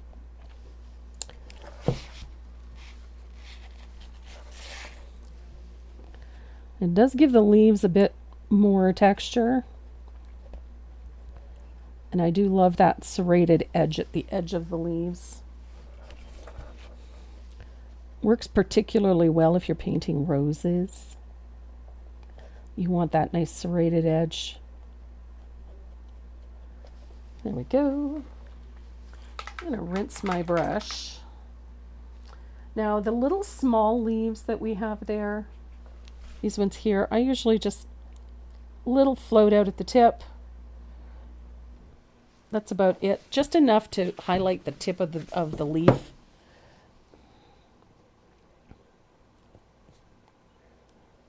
Just gives them enough interest.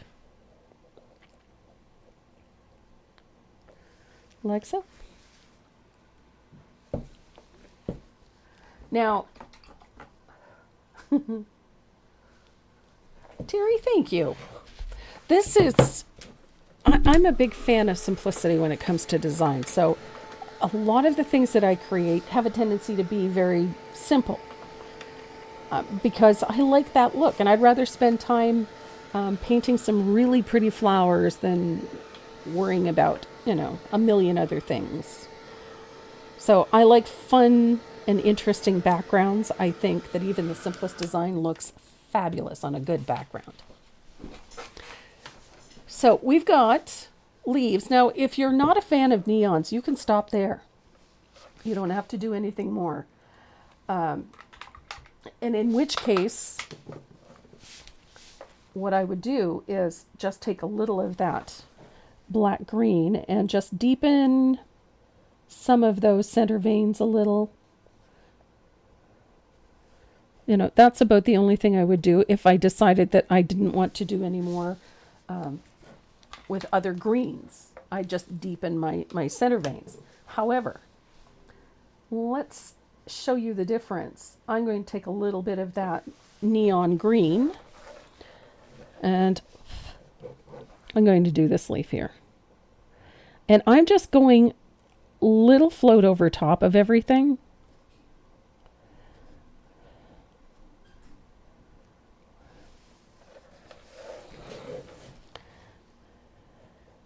And it's just a float, no fancy technique, just a float of that neon over top. And look at how vibrant your leaves are. These are a bit more muted, even though they're floated and highlighted exactly the same way, but that neon just gives everything a nice little punch, a little more vibrancy. And it's such a simple way to really fire up a design by throwing in just a little neon right over top of the highlight color. So that's all I'm doing. I'm just putting a little of that neon green right over top of my highlights.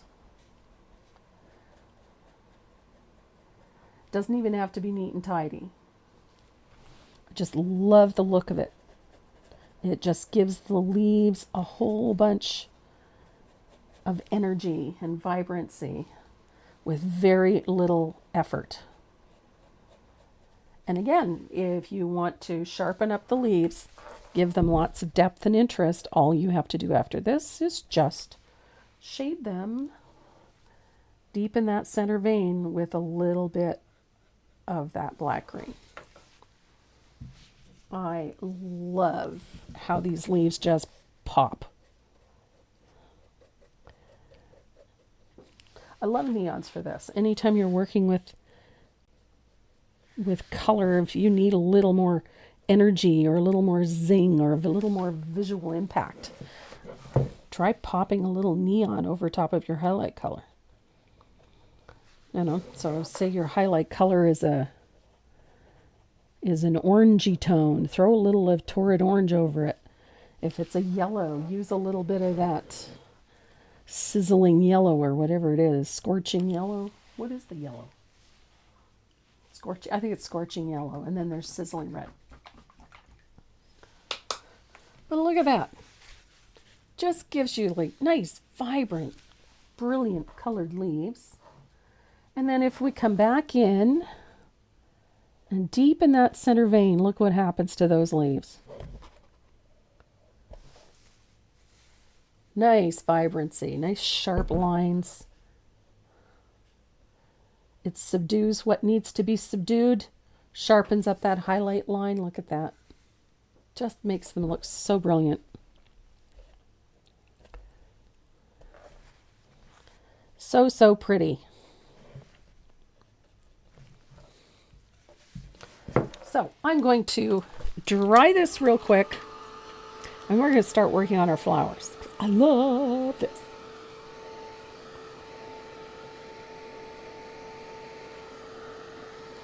Neons are fantastic for firing up colors. You want something to stand out.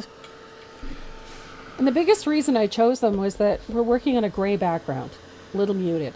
There's a gray bowl, also a little muted. The flowers themselves are pretty subdued. So I wanted lots of energy and lots of vibrancy. So I brought in all of those neons to make them.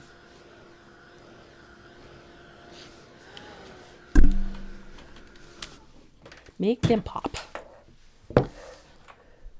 So I need some warm white. This part's so fun. So I'm going to grab my number 5 round and I've got me some warm white. Going to thin this out. Remember what we did with the leaves, with the lettering? Going to thin this out a little bit because we're going to put a base down for our sunflowers. And the fun part about this is these flowers have long petals. They look like a really oversized daisy. Let's face it.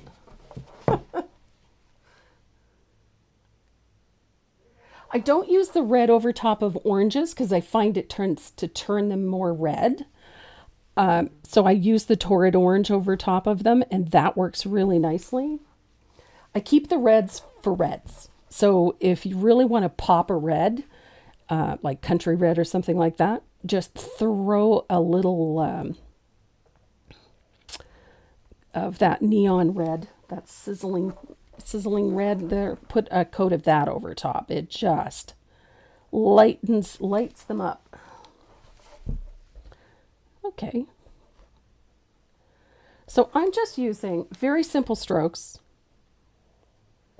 to stroke that in that sunflower. I'm not worried about the placement of some of these petals just yet. Some of them are going to go in behind the daisies. But we will be overstroking, so don't worry about yet. So I just think this is a fun way to paint sunflowers. It's super simple. So there's one. Ta-da! And then we have one down here too.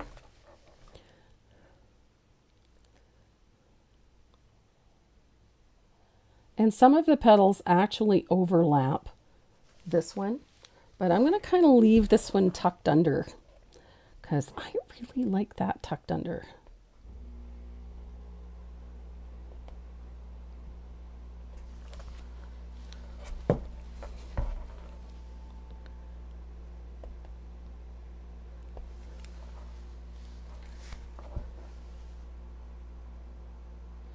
Now I'm using just thinned warm white to stroke in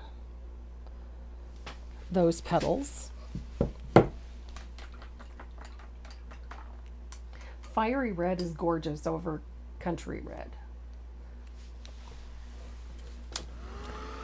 So I'm going to dry that, and then we're going to grab some Sunny Day. Sunny Day.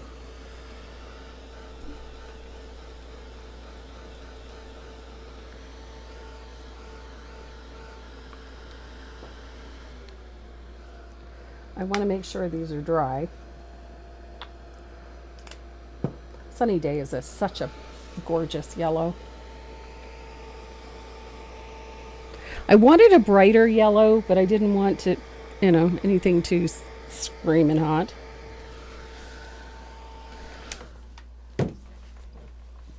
So once your white petals are dry, you're going to load up with some Sunny Day, and you're going to overstroke your petals, which means you're going to cover up all the white you just put down by stroking over it with some of that yellow. Now, I put the white down because I want these petals to be bright. And because of that gray background, if I didn't, the yellow would be detrimentally affected by that gray. It would be muted somewhat, tone it down, and I don't want it toned down. I want this yellow to be bright and sunny. And you'll notice that oops, a little too much yellow. There we go. I'm pulling it back into that center circle. It's just easier, and instead of coming up short. So don't be afraid to, if you have to bring it back, not a big deal. And if you have to put 2 strokes on a petal, go ahead and put 2 strokes on a petal. It's fine. We got a petal there that overlaps.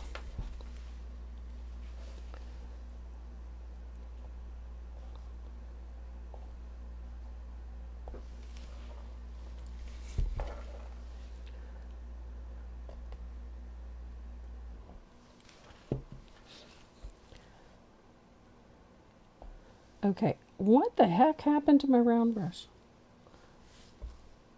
It's got hair sticking out all over the place.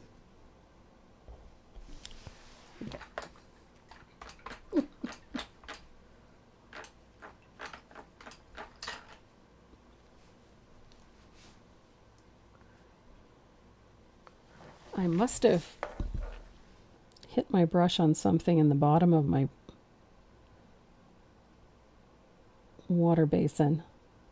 There we go. Okay. So I'm going to dry that.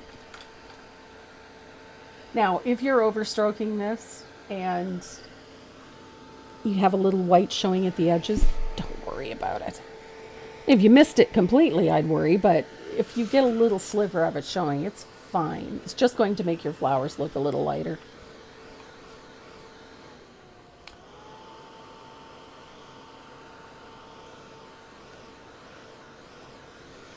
Now, one of my favorite colors that has come out in the last couple of years is this one, is Tea Berry. I love this color. It's just such a yummy tone, and it's a happy color, and we're going to use it. I'm going to blend it out as if to float, but you don't want it full strength, so blend it out a little bit so that you get a nice float.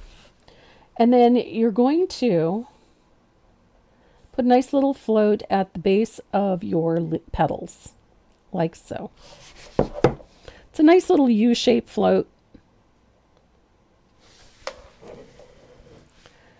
And it's probably going to come up the petal, maybe like 1/4 of the way. Just like that.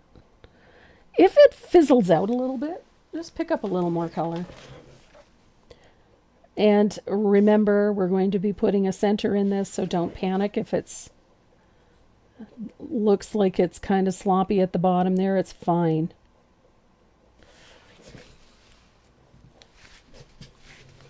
Easy peasy. Just like that. The thing I like about this is you get this nice hot tone. I'm going to do the same thing to the other little one.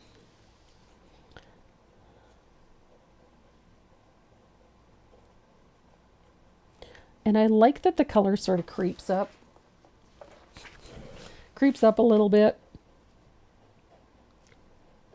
so that you get sort of an orangey glow going up the petals. Just a little, 1/4 of the way. If you get a few little lines, it's fine.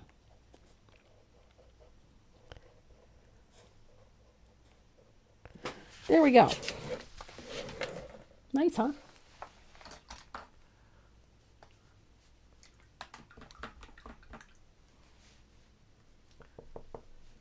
Now, I've got a little bit of torrid orange. That's that bright neon orange. I love this color.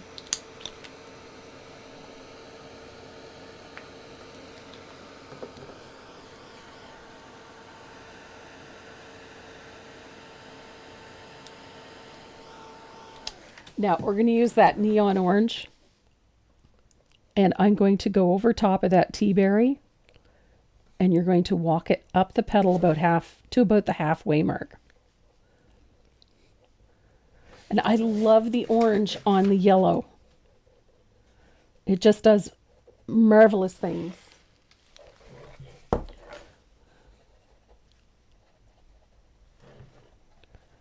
That color is so hot.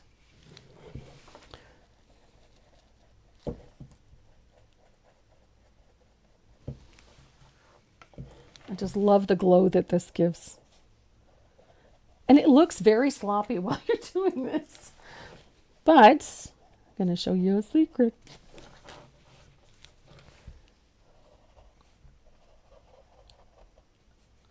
Look at that.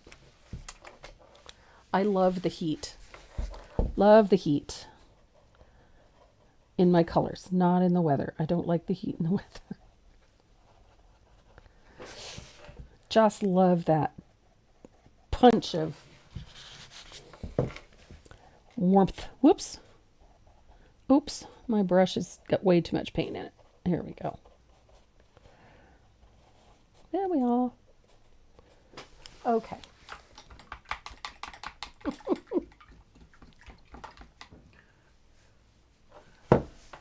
So I have a little bit of neon yellow. I don't use it very often.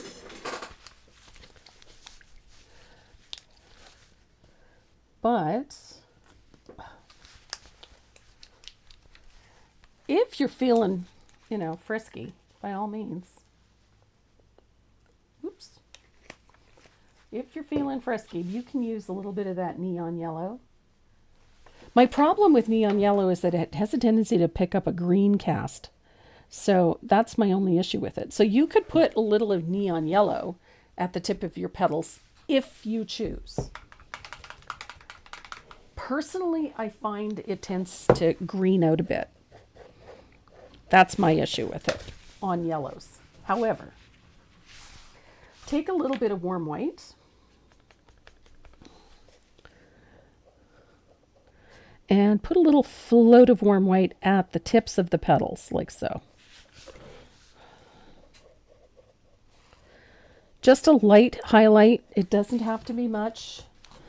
All we're really doing is just putting down a nice little base for what I'm going to do next. So just at the tips of the petals that are showing. Okay. Just like that. You can see that it's lightened them considerably. Little float. Right out at the tips of the petals. Again, only like a quarter of the way. Don't worry about getting them everywhere. We're going to do that to this one as well. That little highlight is going to make a significant difference when we do the next step. So we're going to have that little bit of white out there. Remember what we did when we put the white down to block the gray. We're putting the white down to block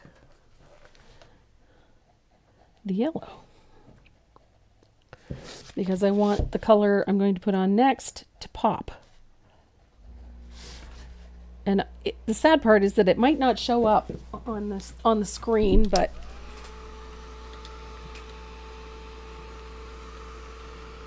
with a little bit of luck, it might actually work out.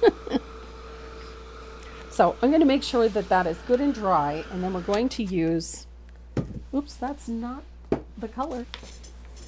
That's sunset gold. I don't want sunset gold, I want saffron yellow. So I got me some saffron yellow.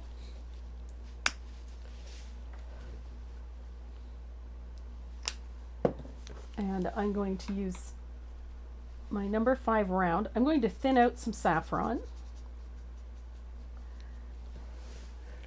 And I'm going to put a wash of saffron over these petals,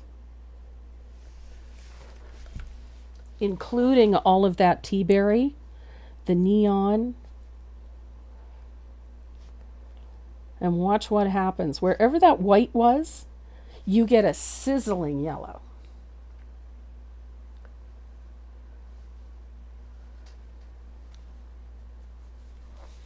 So look at that sizzling yellow. It also brings all of those colors together. It's like it melds them. And you've got oodles of heat. And you end up with a nice bright sunflower.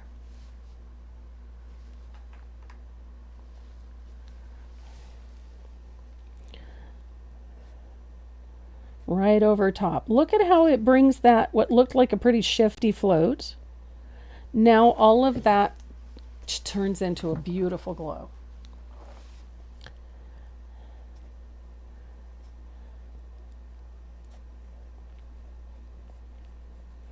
I love saffron yellow. And we're going to use it here. Go over that neon and it's so yummy. Just brings all of those colors together.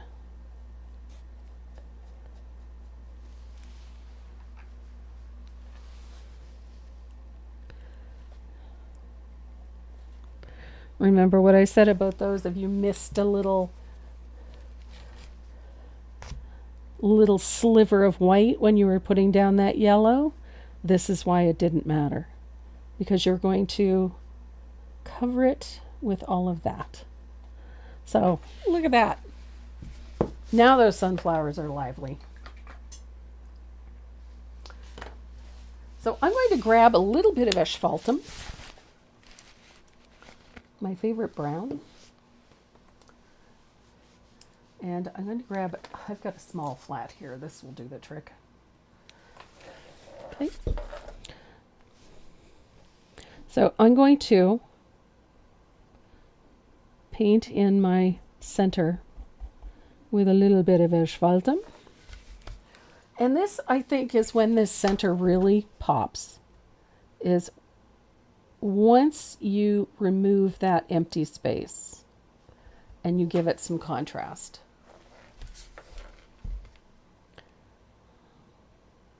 Here we go.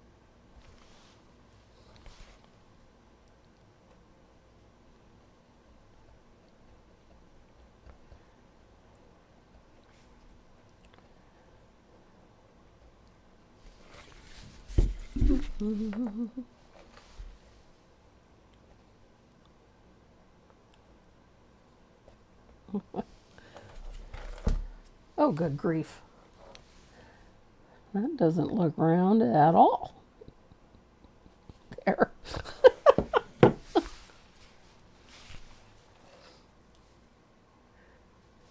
The yellow that I put on now is called saffron. Hi, Cheryl.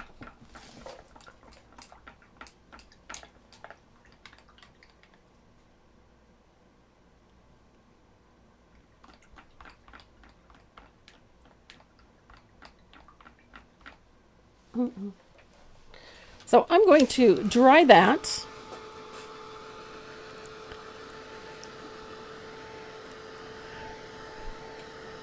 Fun way to paint sunflowers.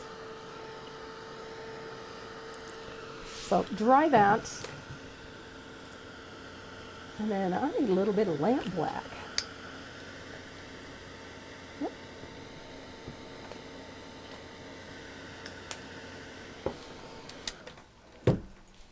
And I have a 3/8 here somewhere. So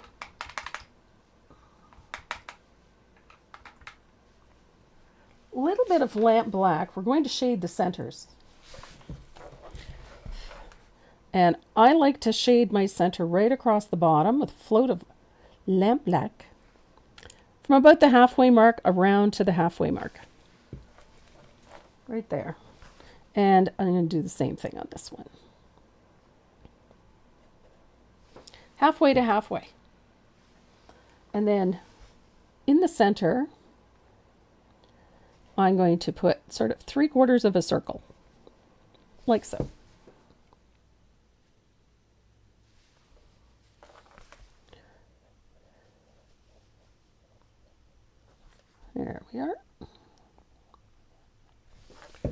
Et voila.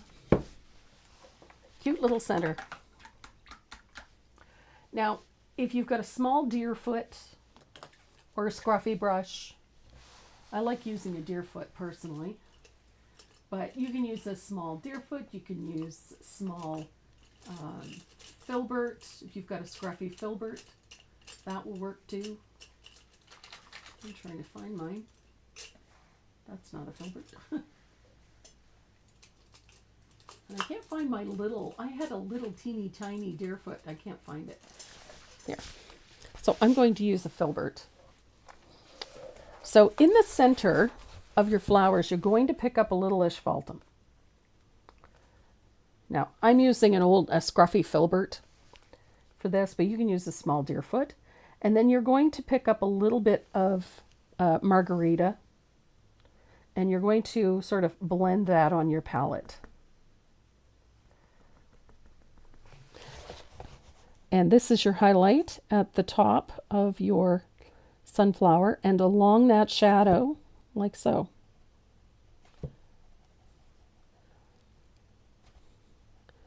And a little bit inside.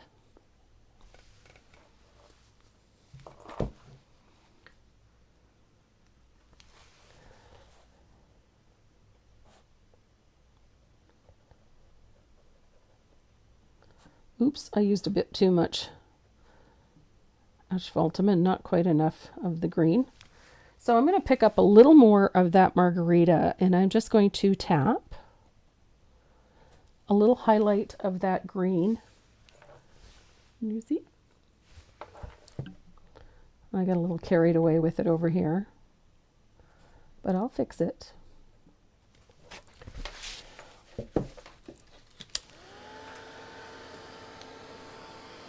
And want to see how I fix the boo-boos? Hi, Cheryl. How are you, honey? So I completely messed this one up, so I'm going to show you how I fix it. I'm going to take a little float of asphaltum. Not asphaltum. Little float of lamp black. And just soften that edge. Ta-da! And I can do the same thing over here. If I find that it's a little too stark, I can just float a little soft black on it. Love it.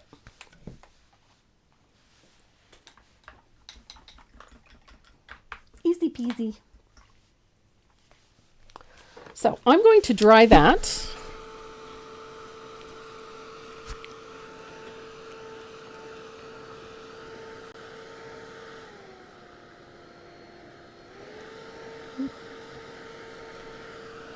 Ta-da!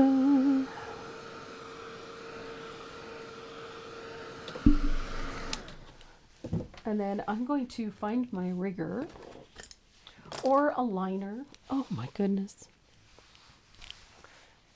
Just put my hand in my palette.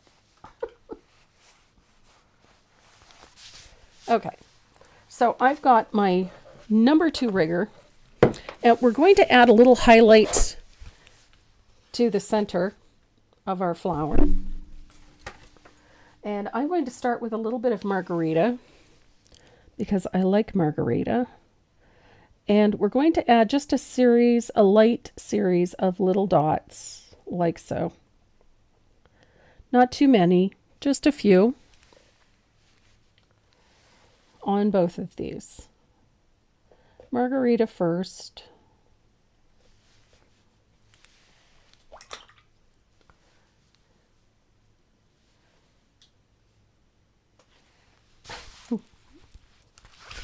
And then I'm going to take a little bit of asphaltum,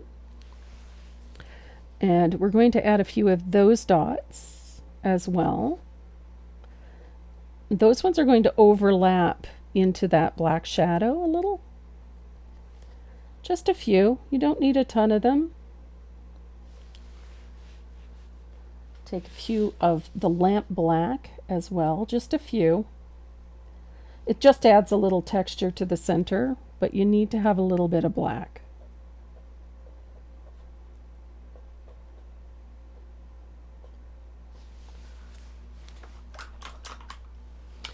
And then finally, a little bit of warm white. And I try to use these a little more sparingly because they do glare.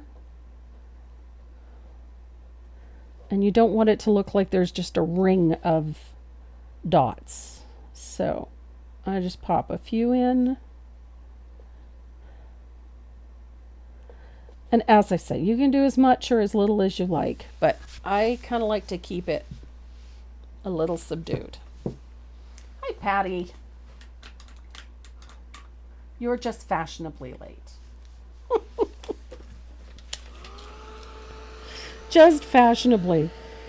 So I'm going to dry that. And then we're going to tackle our daisies.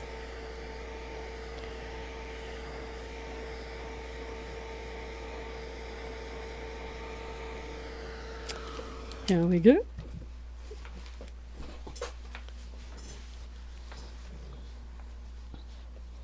So the daisies, the thing I love about daisies is they're so simple. And daisies are fun. So we're going to start with the centers of our daisies. And we're just going to put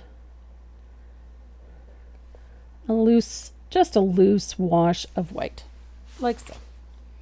Doesn't have to be perfect. Easy peasy, right?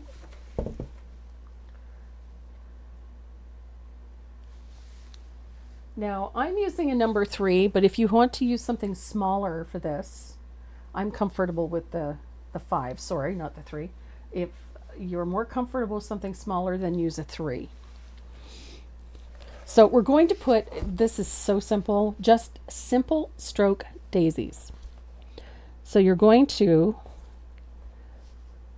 pull your petals like so.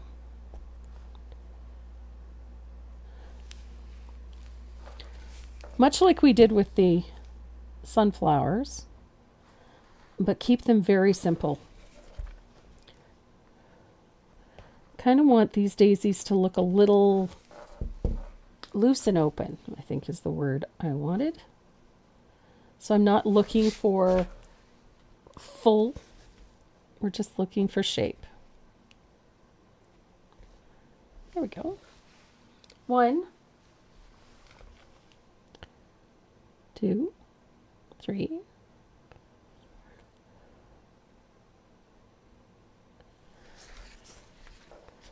So imperfection, I think, is the word. I prefer simplistic.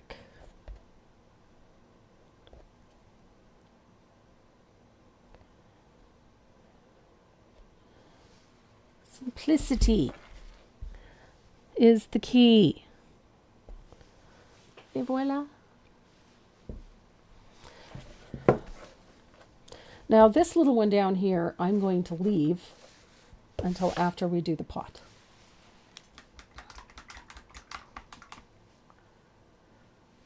So I'm going to dry our daisies.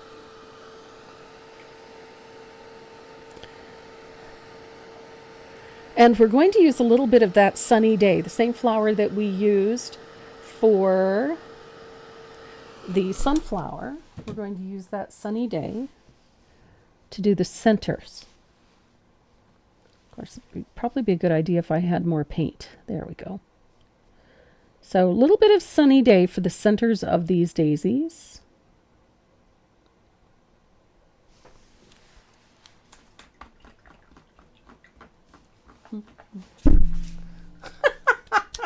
You must be hungry, Deanna.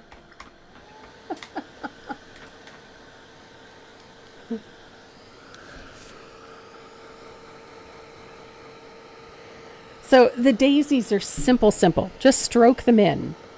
Don't worry about getting them perfect. We want to keep them light and airy and delicate looking. So there we go.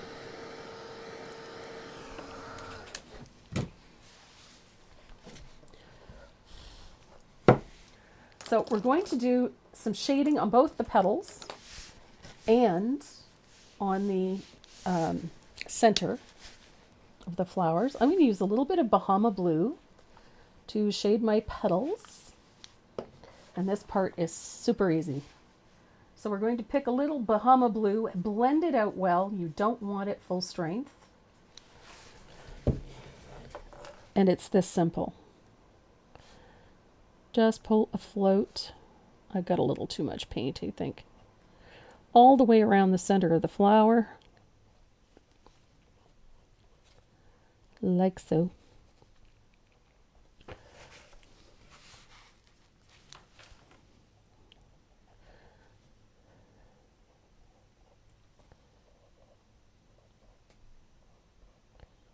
All the way around.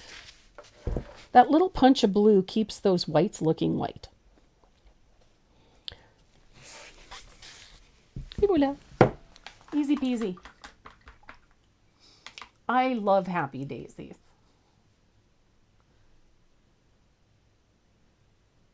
Oh, Deb, I'm so sorry. That is so painful. Believe me. Oh, you know that I know exactly how that feels. What a shame. I went and got my shingle shot. I'm not going through that again. So we're going to put a float along the bottom of that center with a little float of tea berry. I love tea berry over yellow. It just, oh, such a nice hot color.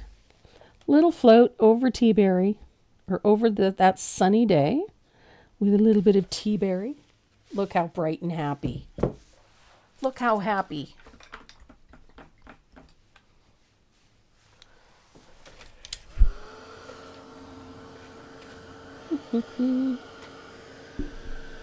Now, if you want to deepen that tea berry a little, you can thin out some asphaltum and just put a little float of asphaltum over the tea berry. It just tones it, gives it a little extra oomph. Oh.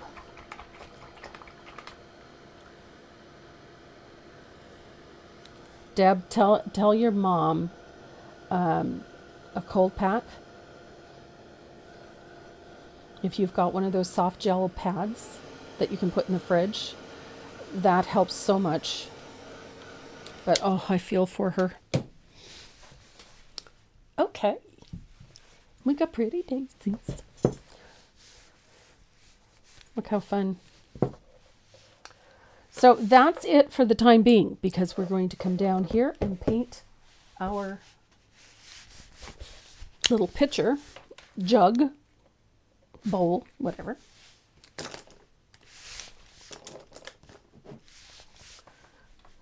And the color I'm using is cobblestone. I love this color. And I particularly love it with country red. Okay, I need my big round. I love cobblestone. Cobblestone is just such a yummy color. So, we're going to start and base those arms. Like, how stinking cute is that?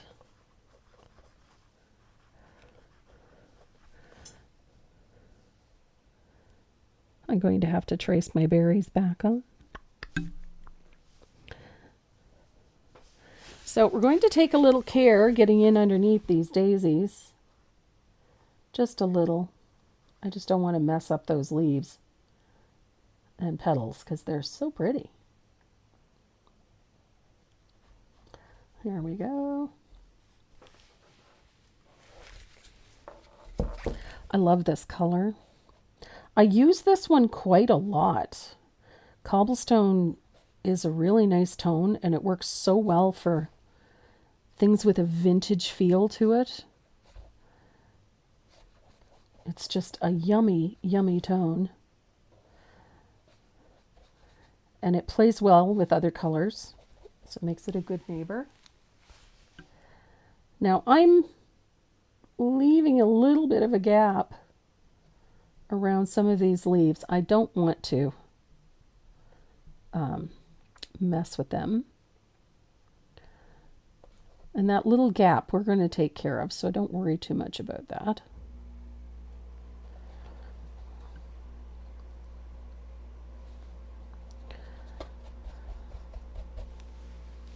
I love that this color has such a nice tone. It's a nice warm gray. So it plays nice with all of these other pretty colors that we've got going on in here. Oops.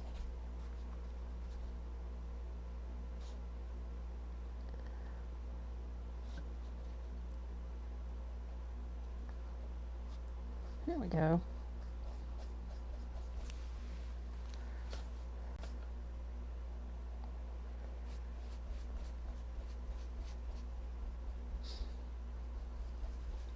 So I'm just trying to keep all of the brush marks going in one direction.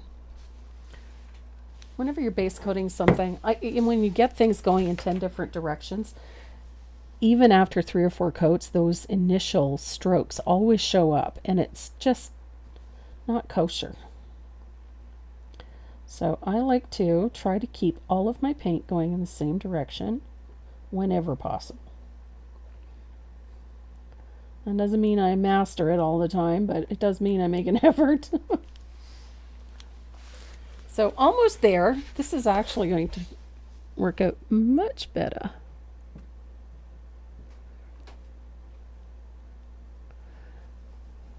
There we go. This is such a pretty, pretty color. I liked cobblestone so much that I painted my bathroom this color. And I thought at first a gray bathroom. It's so pretty with the, I used this with navy blue for the upstairs for the master bath. And the navy blue is just so gorgeous. So that's my, I have touches of, I don't want to say nautical or beachy, but I have touches of it in the room, and so I wanted that navy blue in there, and it just, oh, it's so good. So there we go. Cobblestone. And the water closet on the main floor of the house is also painted this color, but I used cream ecru and black to go with it, and it's so pretty. It's very clean, very simple. I love it. So there's my cobblestone. Hi, Lucy. Lucy's back in. Lynn Poineko, how are you? I'm using my number 5 round, Deb.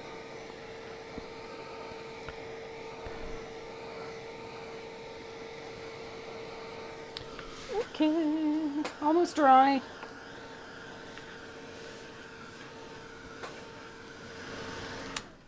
So we're going to shade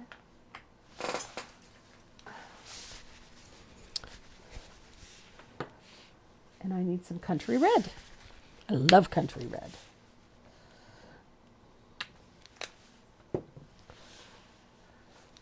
Where's my round? There it is. So country red is sort of that go-to color for crockery. I always like it. I think it adds a nice little punch of color and a nice vintage tone whenever you're painting crockery. If any of you are familiar with Bluebird or Redbird or whatever you call it, I know it's a different one in the States than what we have here. I had a couple of pieces of it, and it had the Redbird, and that was the color. And it just it had that country red vibe to it, and it was just so pretty with that gray, that warm gray. It's just so, so nice. So I'm going to dry that country red, and then we're going to shade our crock.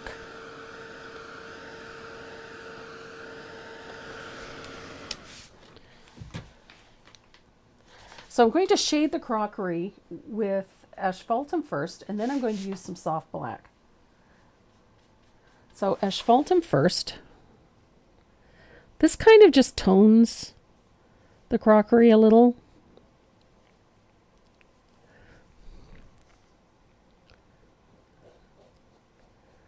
I love that color.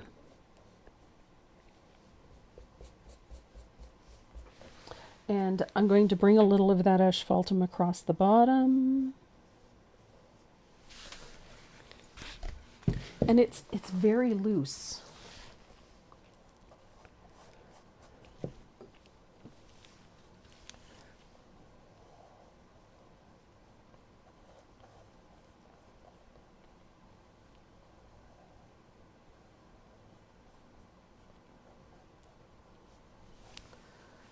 And then I'm going to switch to a 1/2 inch angle to get up underneath all of those leaves.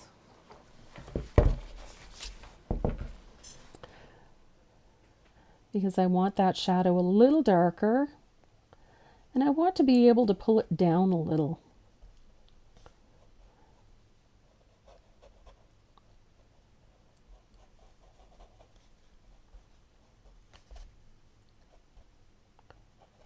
There we go.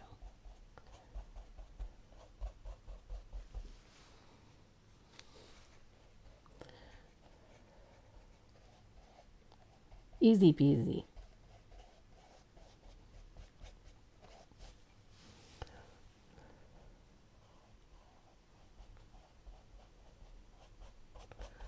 Here we go.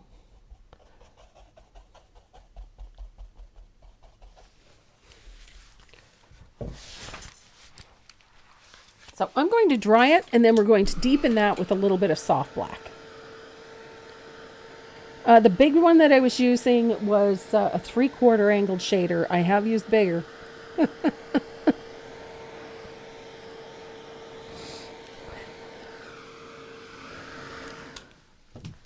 Now I'm going to use a little bit of soft black because I think it works really well with this sort of crockery. It needs that sort of pinkish, reddish undertone. So I'm going to bring in some of that right there. A little in there. Across the bottom. And this is where I like shading the red. I like soft black on reds. There, it is just, in my view, the perfect dark shading color for reds. And I'm going to put a little bit on that side as well. I like to leave a little open space because you need a little spot for some highlight. There we go.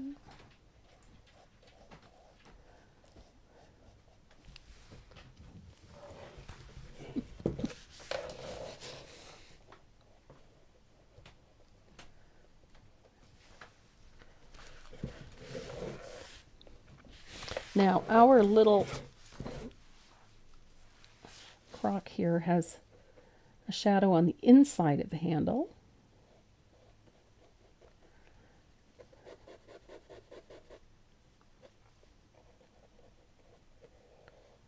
There we go. And then I'm going to bring a little bit of that underneath the leaves as well, just to deepen that shadow.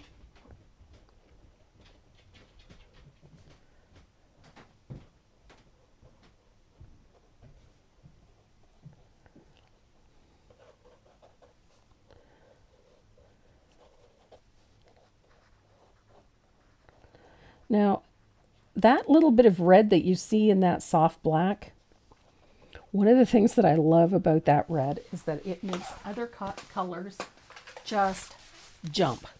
So I'm going to soften this a little bit because I got a little bit carried away.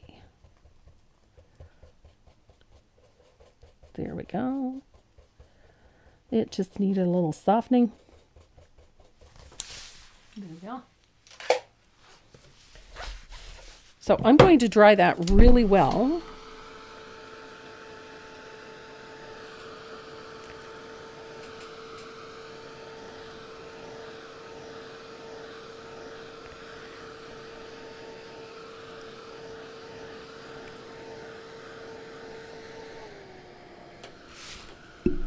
sure it's really dry, because we're going to be putting in some punches of color. I love this stuff.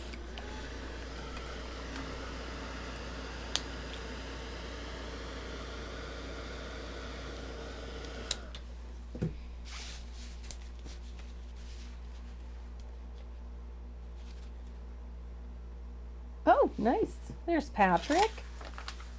I'm going to pull this off. So I have a little bit of cherry merlot. If you don't have cherry merlot, you can use poetic plum. Will work just fine. Essentially what we need is a nice dark purpley red. But if you're... See, look at that. That is cherry merlot. Let me get some...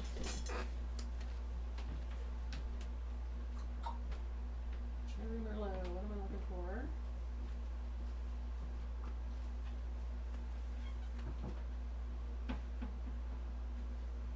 I'm looking for poetic plum. Where is it?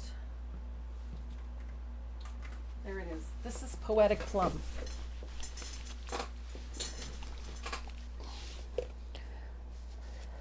So just so you can see these two colors side by each.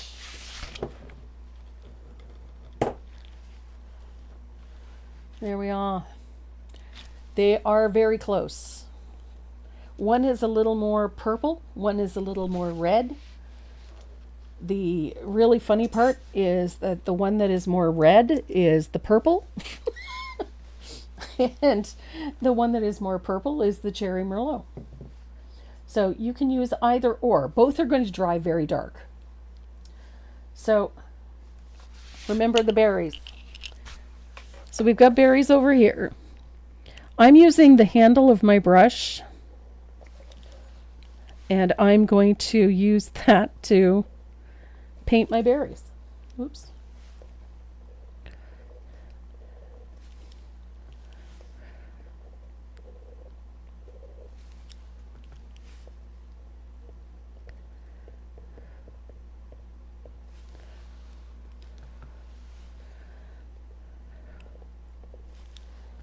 So I think I should have used a larger brush handle. Let's see if I can find one. Nope. That'll do it. That's better. Okay. I'm just literally making dip dots to create my berries.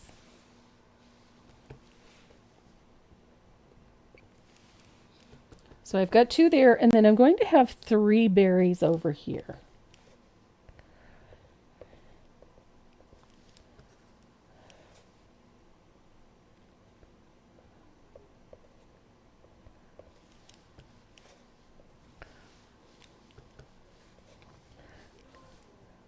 And I want mine a little bit bigger. That's too small. There we go. So it's just essentially a cluster of little dip dots. If you look at how they're shaped in the line drawing, that can give you an idea of how to arrange them.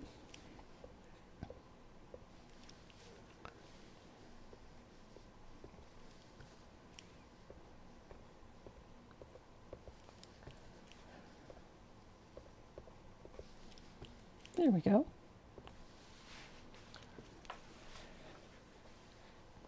And we've got one down here. I love this color, this poetic plum or this cherry merlot. It is such a rich, rich tone. The poetic plum, as I said, is a little more red than it is purple. But yummy nonetheless. So we wanted berries. We got berries.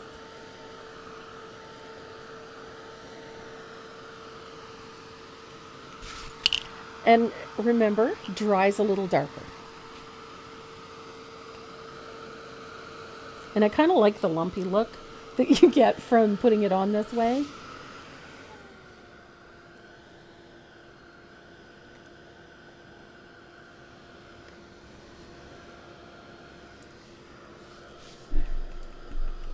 So while those are drying, we can come down here and we can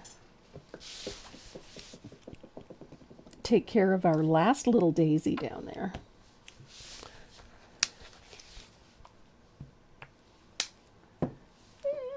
And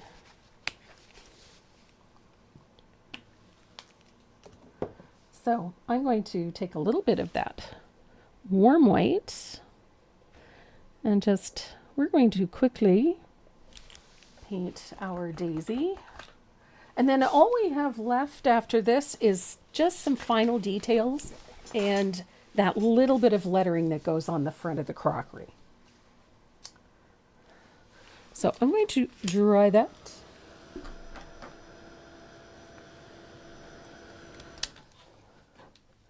And again, these daisies are meant to be very simplistic.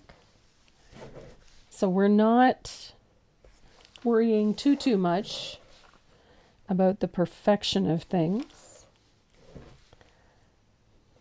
There we go.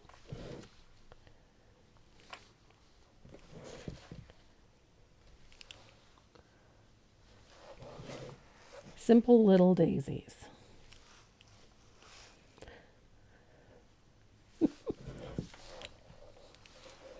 I wanted a happy look to this.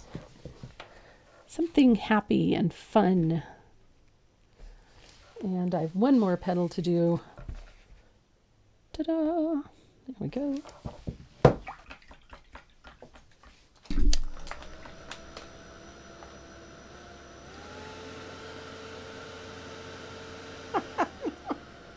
That's the one habit I never really developed, was putting my brush in my mouth. I did, however, have a tendency to tuck it behind my ear. So I would often end up with paint in my hair. So a little bit of yellow on the center.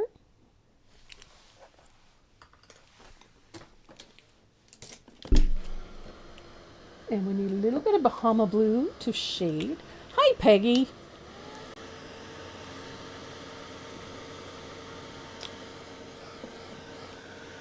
So we're going to shade with a little bit of Bahama blue.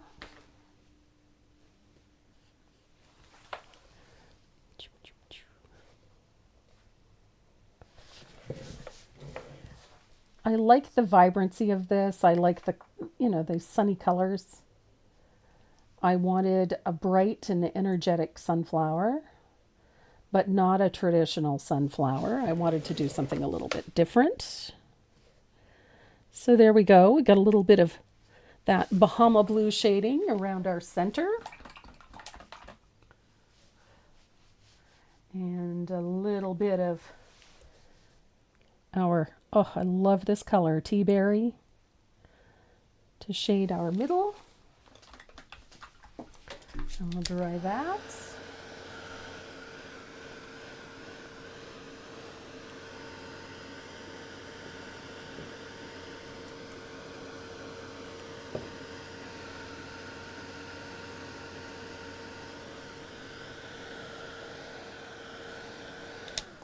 Now I'm going to deepen that center with a little float of heavily thinned asphaltum. There we go.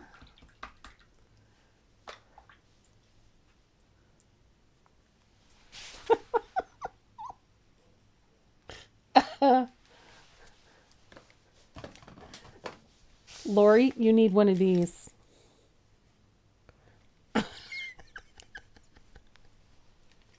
I love this cup.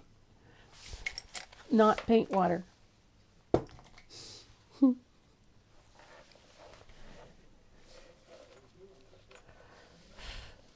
So it really coming together. I love the tones. I need these to dry a little better though. So while we're waiting for those raspberries or blackberries to dry,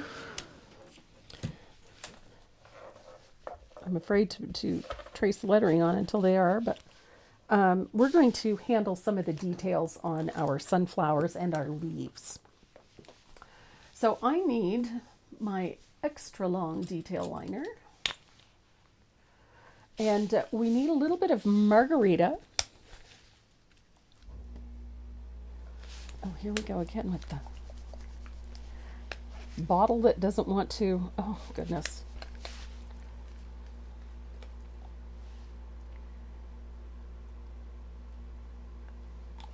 Here we go. So I've got a little bit of margarita. I'm going to thin this out. And I want to have a little fun with it. So I'm going to, usually I mix in a little bit of warm white.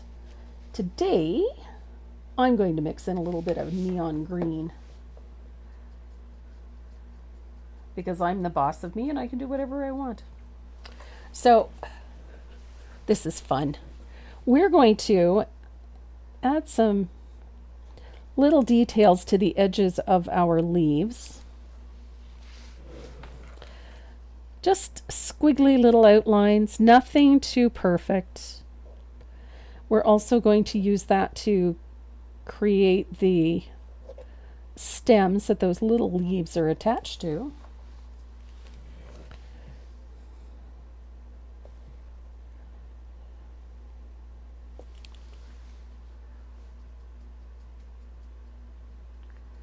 Here we are. I like using this outline technique. It just helps pull everything forward a little bit.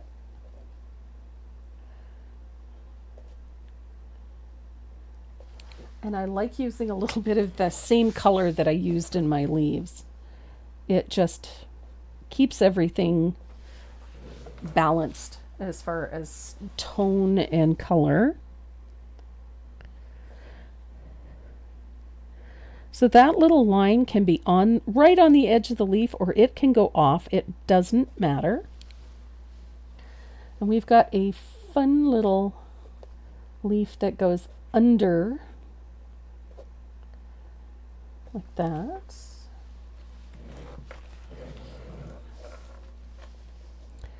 And this one comes like so.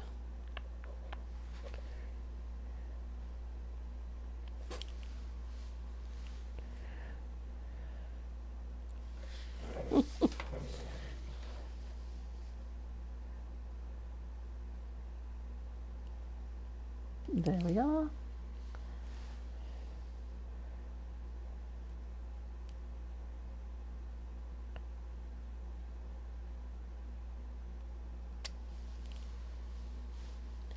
Gotta have those curlicues.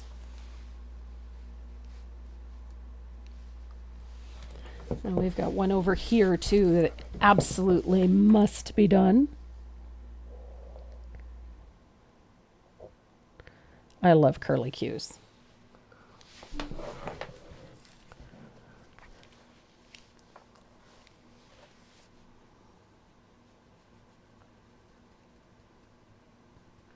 I'm going to bring a little white into that because it's just not quite enough.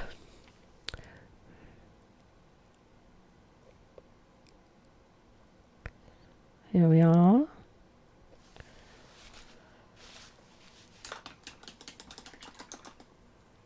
Now our little berries have stems that come in like so.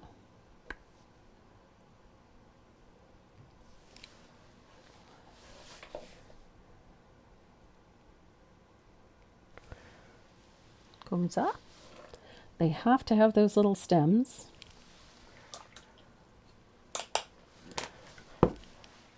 And where's my lush green? I'm going to put a little leaf at the top of each berry. I'm going to use my little ugly round because it's small. So our little berry here needs a leaf. One. And this one gets a leaf. Maybe two. I like the little leaves. They're just a little teardrop shape. So don't overthink it. There we go. And we've got one over here. Et voila. And we're good. Coming along. Coming along. There is, but I think a lot of the time, if they're absolutely perfect, they don't look really relaxed. And I like the more relaxed view.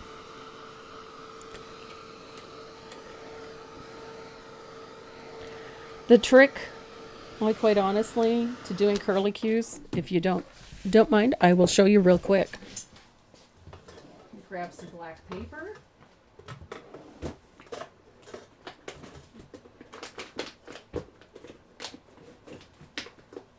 some art in here. I've got a sheet of black paper.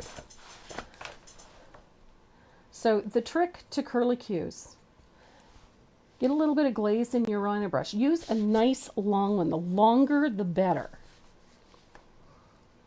Oh, I haven't forgotten that, Barry. So I'm using an extra long detail liner. So it's a good 1 inch long. So start where you want to stop. So if you are starting underneath your berry, pull it, pull it, pull it.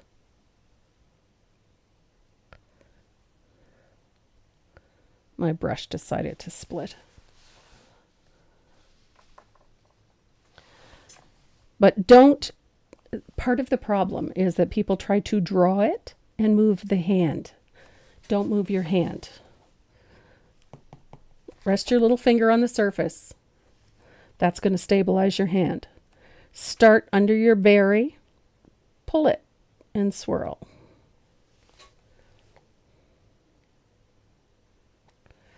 Instead of moving your hand, just move the brush. That's the best advice I can give you. Start.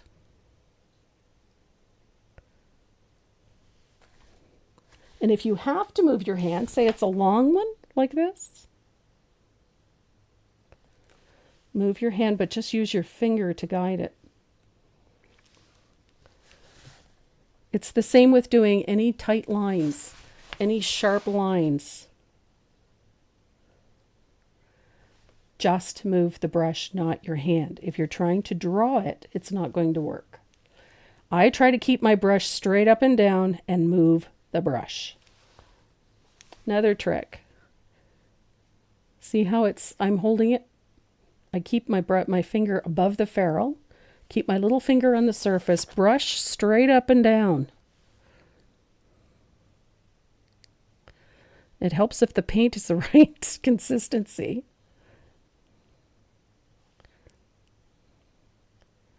And just practice it. My paint's a little too thick. Here. So watch here. Straight up and down. Start where you want to go. Move the brush.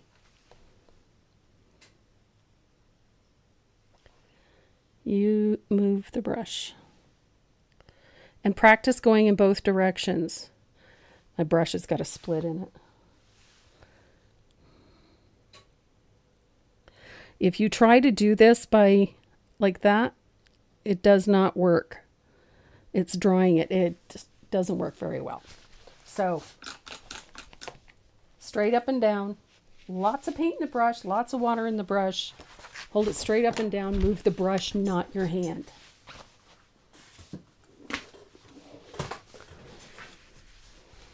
It helps immensely. That's all I can say. So, I'm going to dry this. We'll finish this little guy in a second.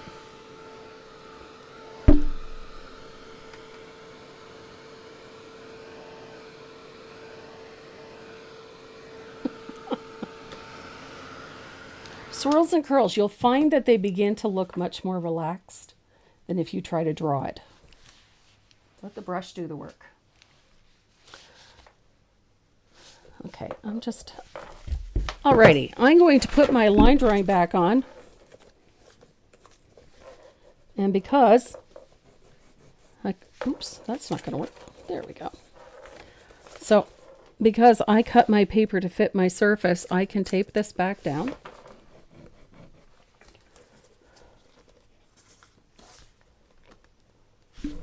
Like so. I'm going to grab a little bit of white graphite. Make sure that the business side is facing down.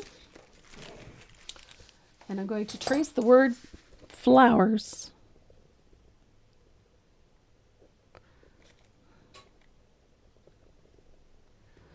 onto my surface, and I'm going to use probably a 10-aught rigger. It's a small one. I don't often use the teeny tiny one, but I am today.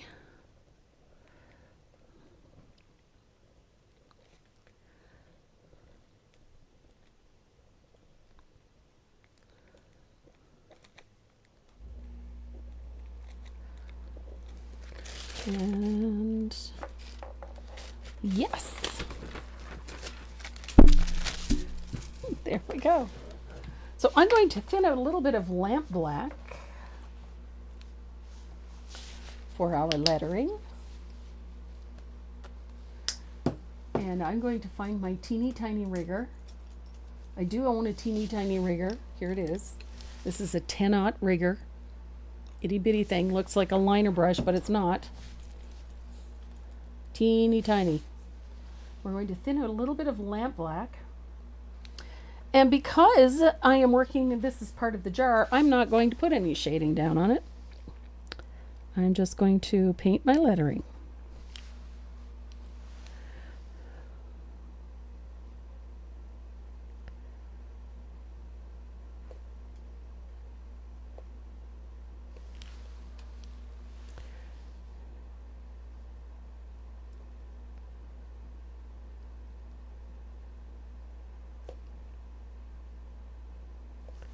Here we are.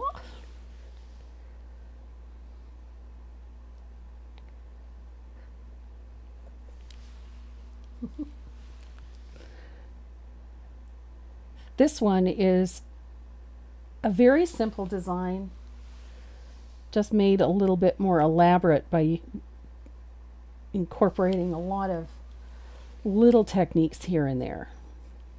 And one of my favorites is that background. I love that background. Hi, Carrie. That barnwood background is so effective for so many things.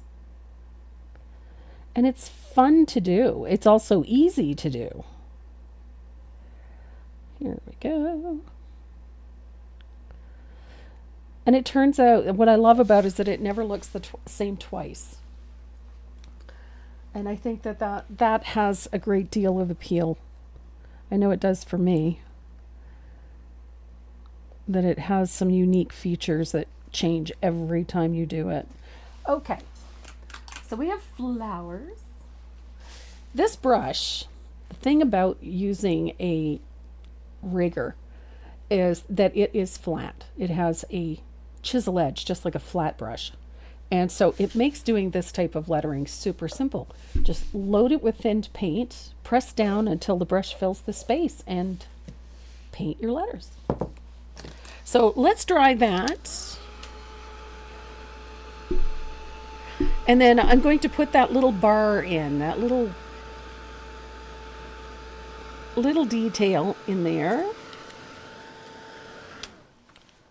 that I just love. I'm going to use that Country Red and my rigger again. I love Country Red.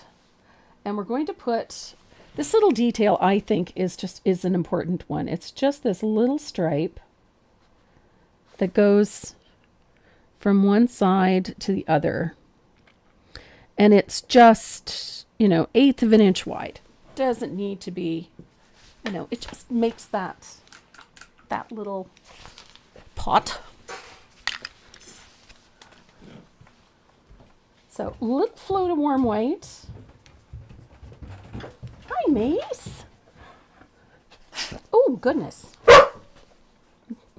Hello to you too. So I'm going to put a little highlight on the inside of that one. And on the outside of this one. Just like that. We're cruising right along, just some finishing details. Hey. So, crockery isn't crockery unless it's got a little bit of attitude and a little bit of character. So we're going to take a little bit of thin asphaltum and we're going to spatter the bowl little bit. And then I'm going to repeat that with a little bit of lamp black. Just take care to try and aim just for the bowl. I mean, it's okay if it gets it everywhere else, but, you know, just a little bit for the bowl. We're going to dry that.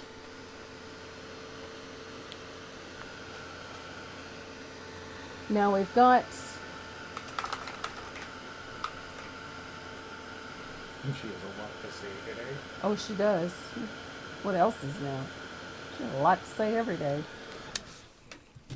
So this is the fun part about these berries. I've got a little bit of lamp black on my angle. And I'm just going to put like little half circle floats on each of those little dip dots on one side. Don't worry about getting them absolutely perfect. It doesn't matter. It's just to create a little texture. So if you can get them like so, it just helps create a little texture on the berries.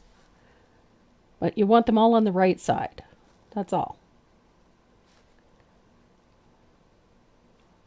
Super simple. Doesn't have to be perfect.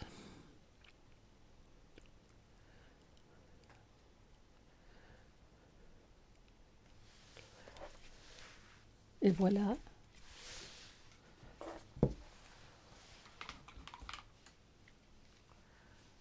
Now, I'm going to grab my dry brush.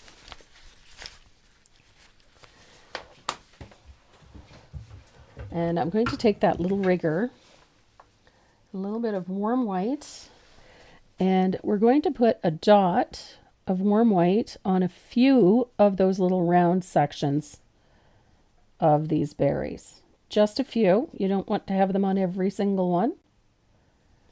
It would be kind of creepy and weird.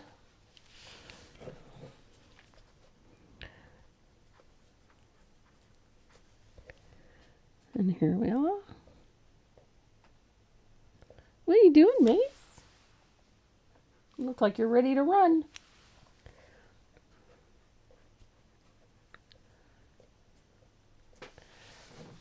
So there's the highlights on our little berries.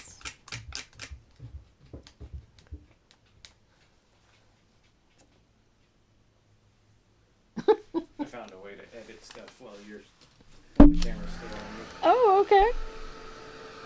So let's try this. We're going to tackle a few little details just on these flowers. You'll be surprised how quickly this comes together. And we're also going to tackle these little leaves. Remember the little leaves that we were waiting for them to dry? I got the round green. Where's my black green? There it is. So we're going to just finish off a few little details. Mainly these little leaves. So we've got a little bit of black green. I want my leaves to have a little bit of oomph. There we go. So we got a little shadow on there. I'll get some margarita and a little highlight on those leaves.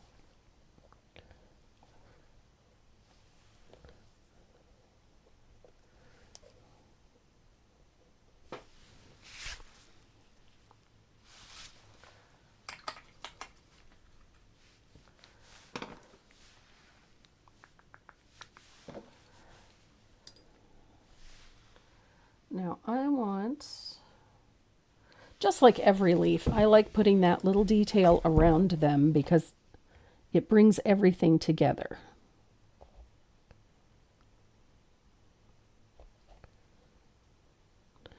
Now, if every other leaf is treated this way and these ones are not, then they kind of stand out like a bear on a bicycle. There we go. What are you looking at? Scissors. Let's for cutting paper or fabric.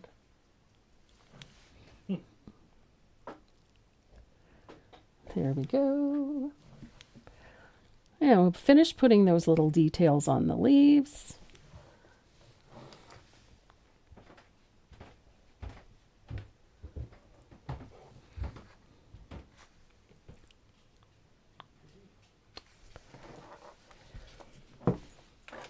Now, all we need on the belly of this is a nice little dry brushed highlight, because we need one on this. And then we're just going to add a few little inked details to our flowers and texturize the centers of those daisies, and we are done. So I've got, this is a Dynasty Mezzaluna. This is an extra large dry brush. I like these for this. I'm going to pick up a little bit of warm white, and then I'm going to blend it well on my palette so that it's almost dry. So I'm going to start on this little red band down at the bottom. I'm going to go horizontally with a nice light touch. Put a highlight at the bottom. In between, remember the dark shadow on either side, I'm putting that right in the middle. And then I'm going to do the same thing to the center of our bowl. But I don't want it so bright that it hides our lettering. So above and below, I'm going to be a little more generous with the color.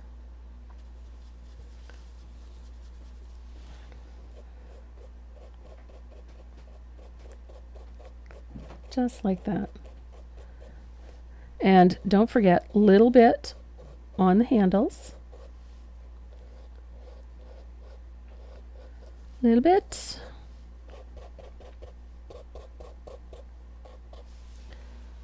Comme ça. And I'm going to come over here to the handle with my liner, and I'm going to put a nice little impact point right there. And I like one right in there too. Don't want 10 tons of highlight in the middle of this. I just like to have a little. I don't want to bury the lettering, but I need to soften it a little. There we go. Softening is fine, burying is not. There we are. So we just have some details to the flowers to do. Let's do these daisies first. I absolutely love my centers, so I want to crinkle them a little bit. So I just go around and around the center with my gel pen, very loosey-goosey, just to circle around the center. And then I'm going to add a few little hash marks, 3 little lines at the center of each petal, just to give it a little texture. And then I add a scribbly detail to the outside edge of these petals. I want this to look rustic and imperfect. I like it that way.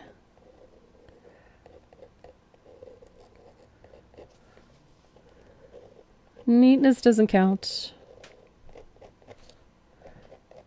The nice thing about using this extra fine, this 0.38 gel pen, is that you don't get heavy lines with it.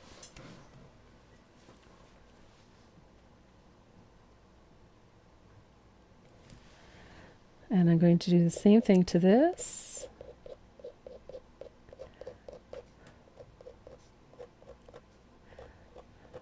I like doing things in little clusters of 3. So one short, one long, one short, one long, so on. I just find it makes things nice and loose. And again, I don't really worry about whether or not that line is inside the white or outside. It just doesn't matter. So we have some fun little daisies.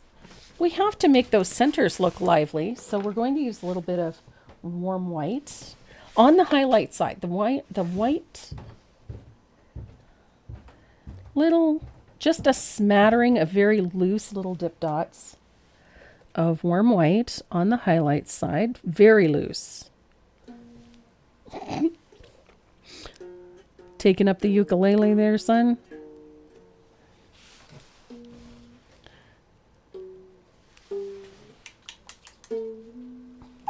You start playing Smoke on the Water with that thing. No. Not on a ukulele. And then on the shaded side of it, just a few tiny little dots. It doesn't have to be a lot. It just brings in a little texture. At the bottom, like so. And then we're going to do something similar to our sunflowers. On the petals, I like to just put a little cluster of 3 little lines. Nice fine lines, 1, 2, 3, 1, 2, 3.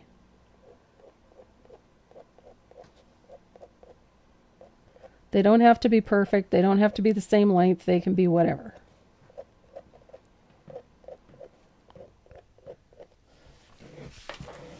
It's just a little texture at the base.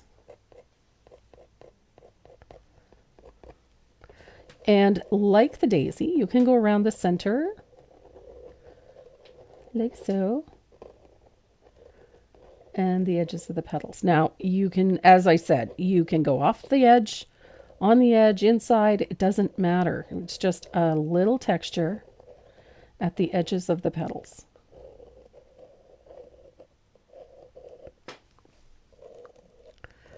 And because it's such a fine pen, you don't get a really heavy line.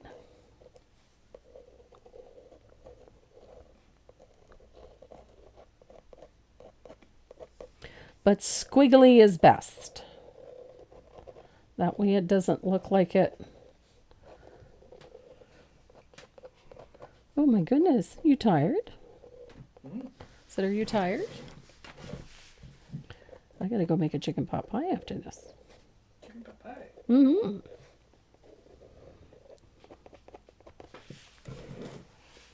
That's what we're having for supper tonight. Yeah. I haven't made one in ages. Da, da, da. It was over a month ago. Last month was too damn hot to cook anything in the oven. There we are. I have always loved this look. I like the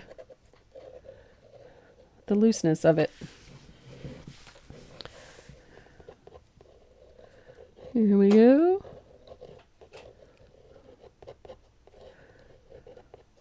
I'm not above doing this 2 or 3 times either. If I'm really feeling it, I'll do it 2 or 3 times. So there we go.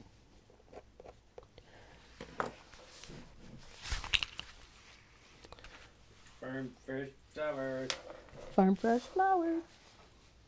So all I need now is my good pen. Here we go.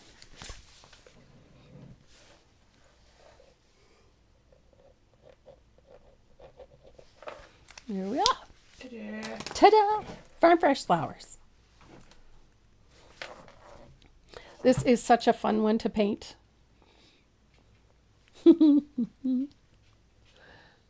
What were you picking, Carrie? Blackberries. Oh, yeah. Yummy. So there you go. Farm fresh flowers. Fun and easy one. Wheel time. Wheel time.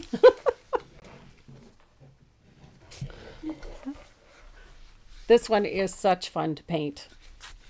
So I got a feeling this one on the canvas is going upstairs. Not sure where, but it's going upstairs. Oh, my hair is not behaving. Good luck. Okay, so just to reiterate, we've got, there's a whole bunch of goodies in our giveaways today. There's most likely some brushes in there and some other fun stuff. I think there's some Tombow goodies in this one. I can't remember. I packed a bunch of bags and I can't remember what's in them. Had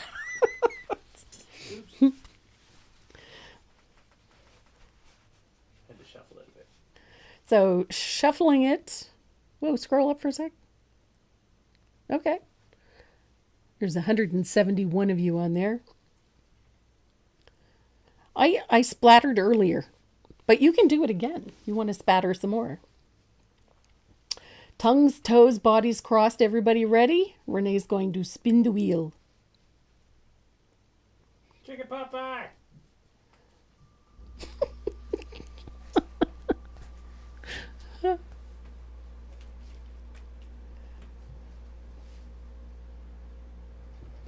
Martina Secula.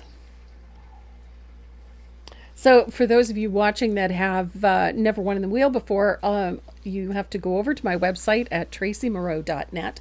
Click on the little speech bubble in the lower right-hand corner of the screen and send us your shipping information so that we can get your goodies out to you as soon as possible.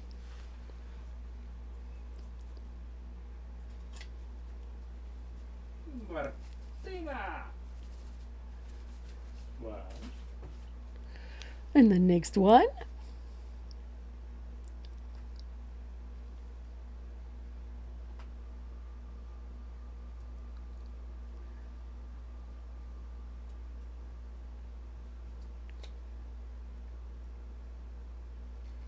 Susan Aslin.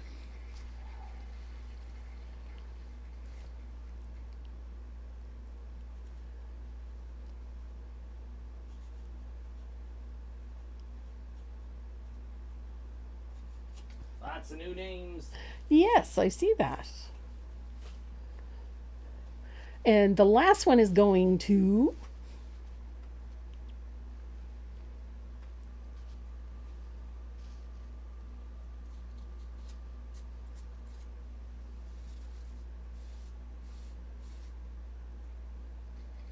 Carolyn Edwards.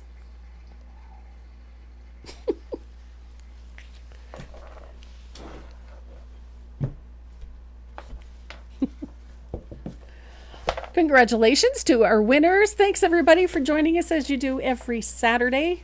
Next Saturday, we're going to be working on a cute little nutcracker piece for Christmas. I know Renee's rolling his eyeballs because it involves glitter. No. So join me here next Saturday afternoon at 12 noon Eastern Standard Time. Make sure you bring your holiday spirit with you. We're going to be painting a cute little nutcracker on a nifty little surface. So join us then. And thank you for joining us today. If you haven't already subscribed to my YouTube channel, please do so. Hit the big red subscribe button and turn on your bell notification so it lets you know what time and when we go live or when we post new video. Thanks everybody for joining us today. Mwah! We love you. Stay safe. Pet your dog. Pet your dog. Getting aggressive with it. You are. Next thing you'll be hauling people out of their car. There's a good boy in the back seat that needs a petting. Yep. I actually like that on canvas.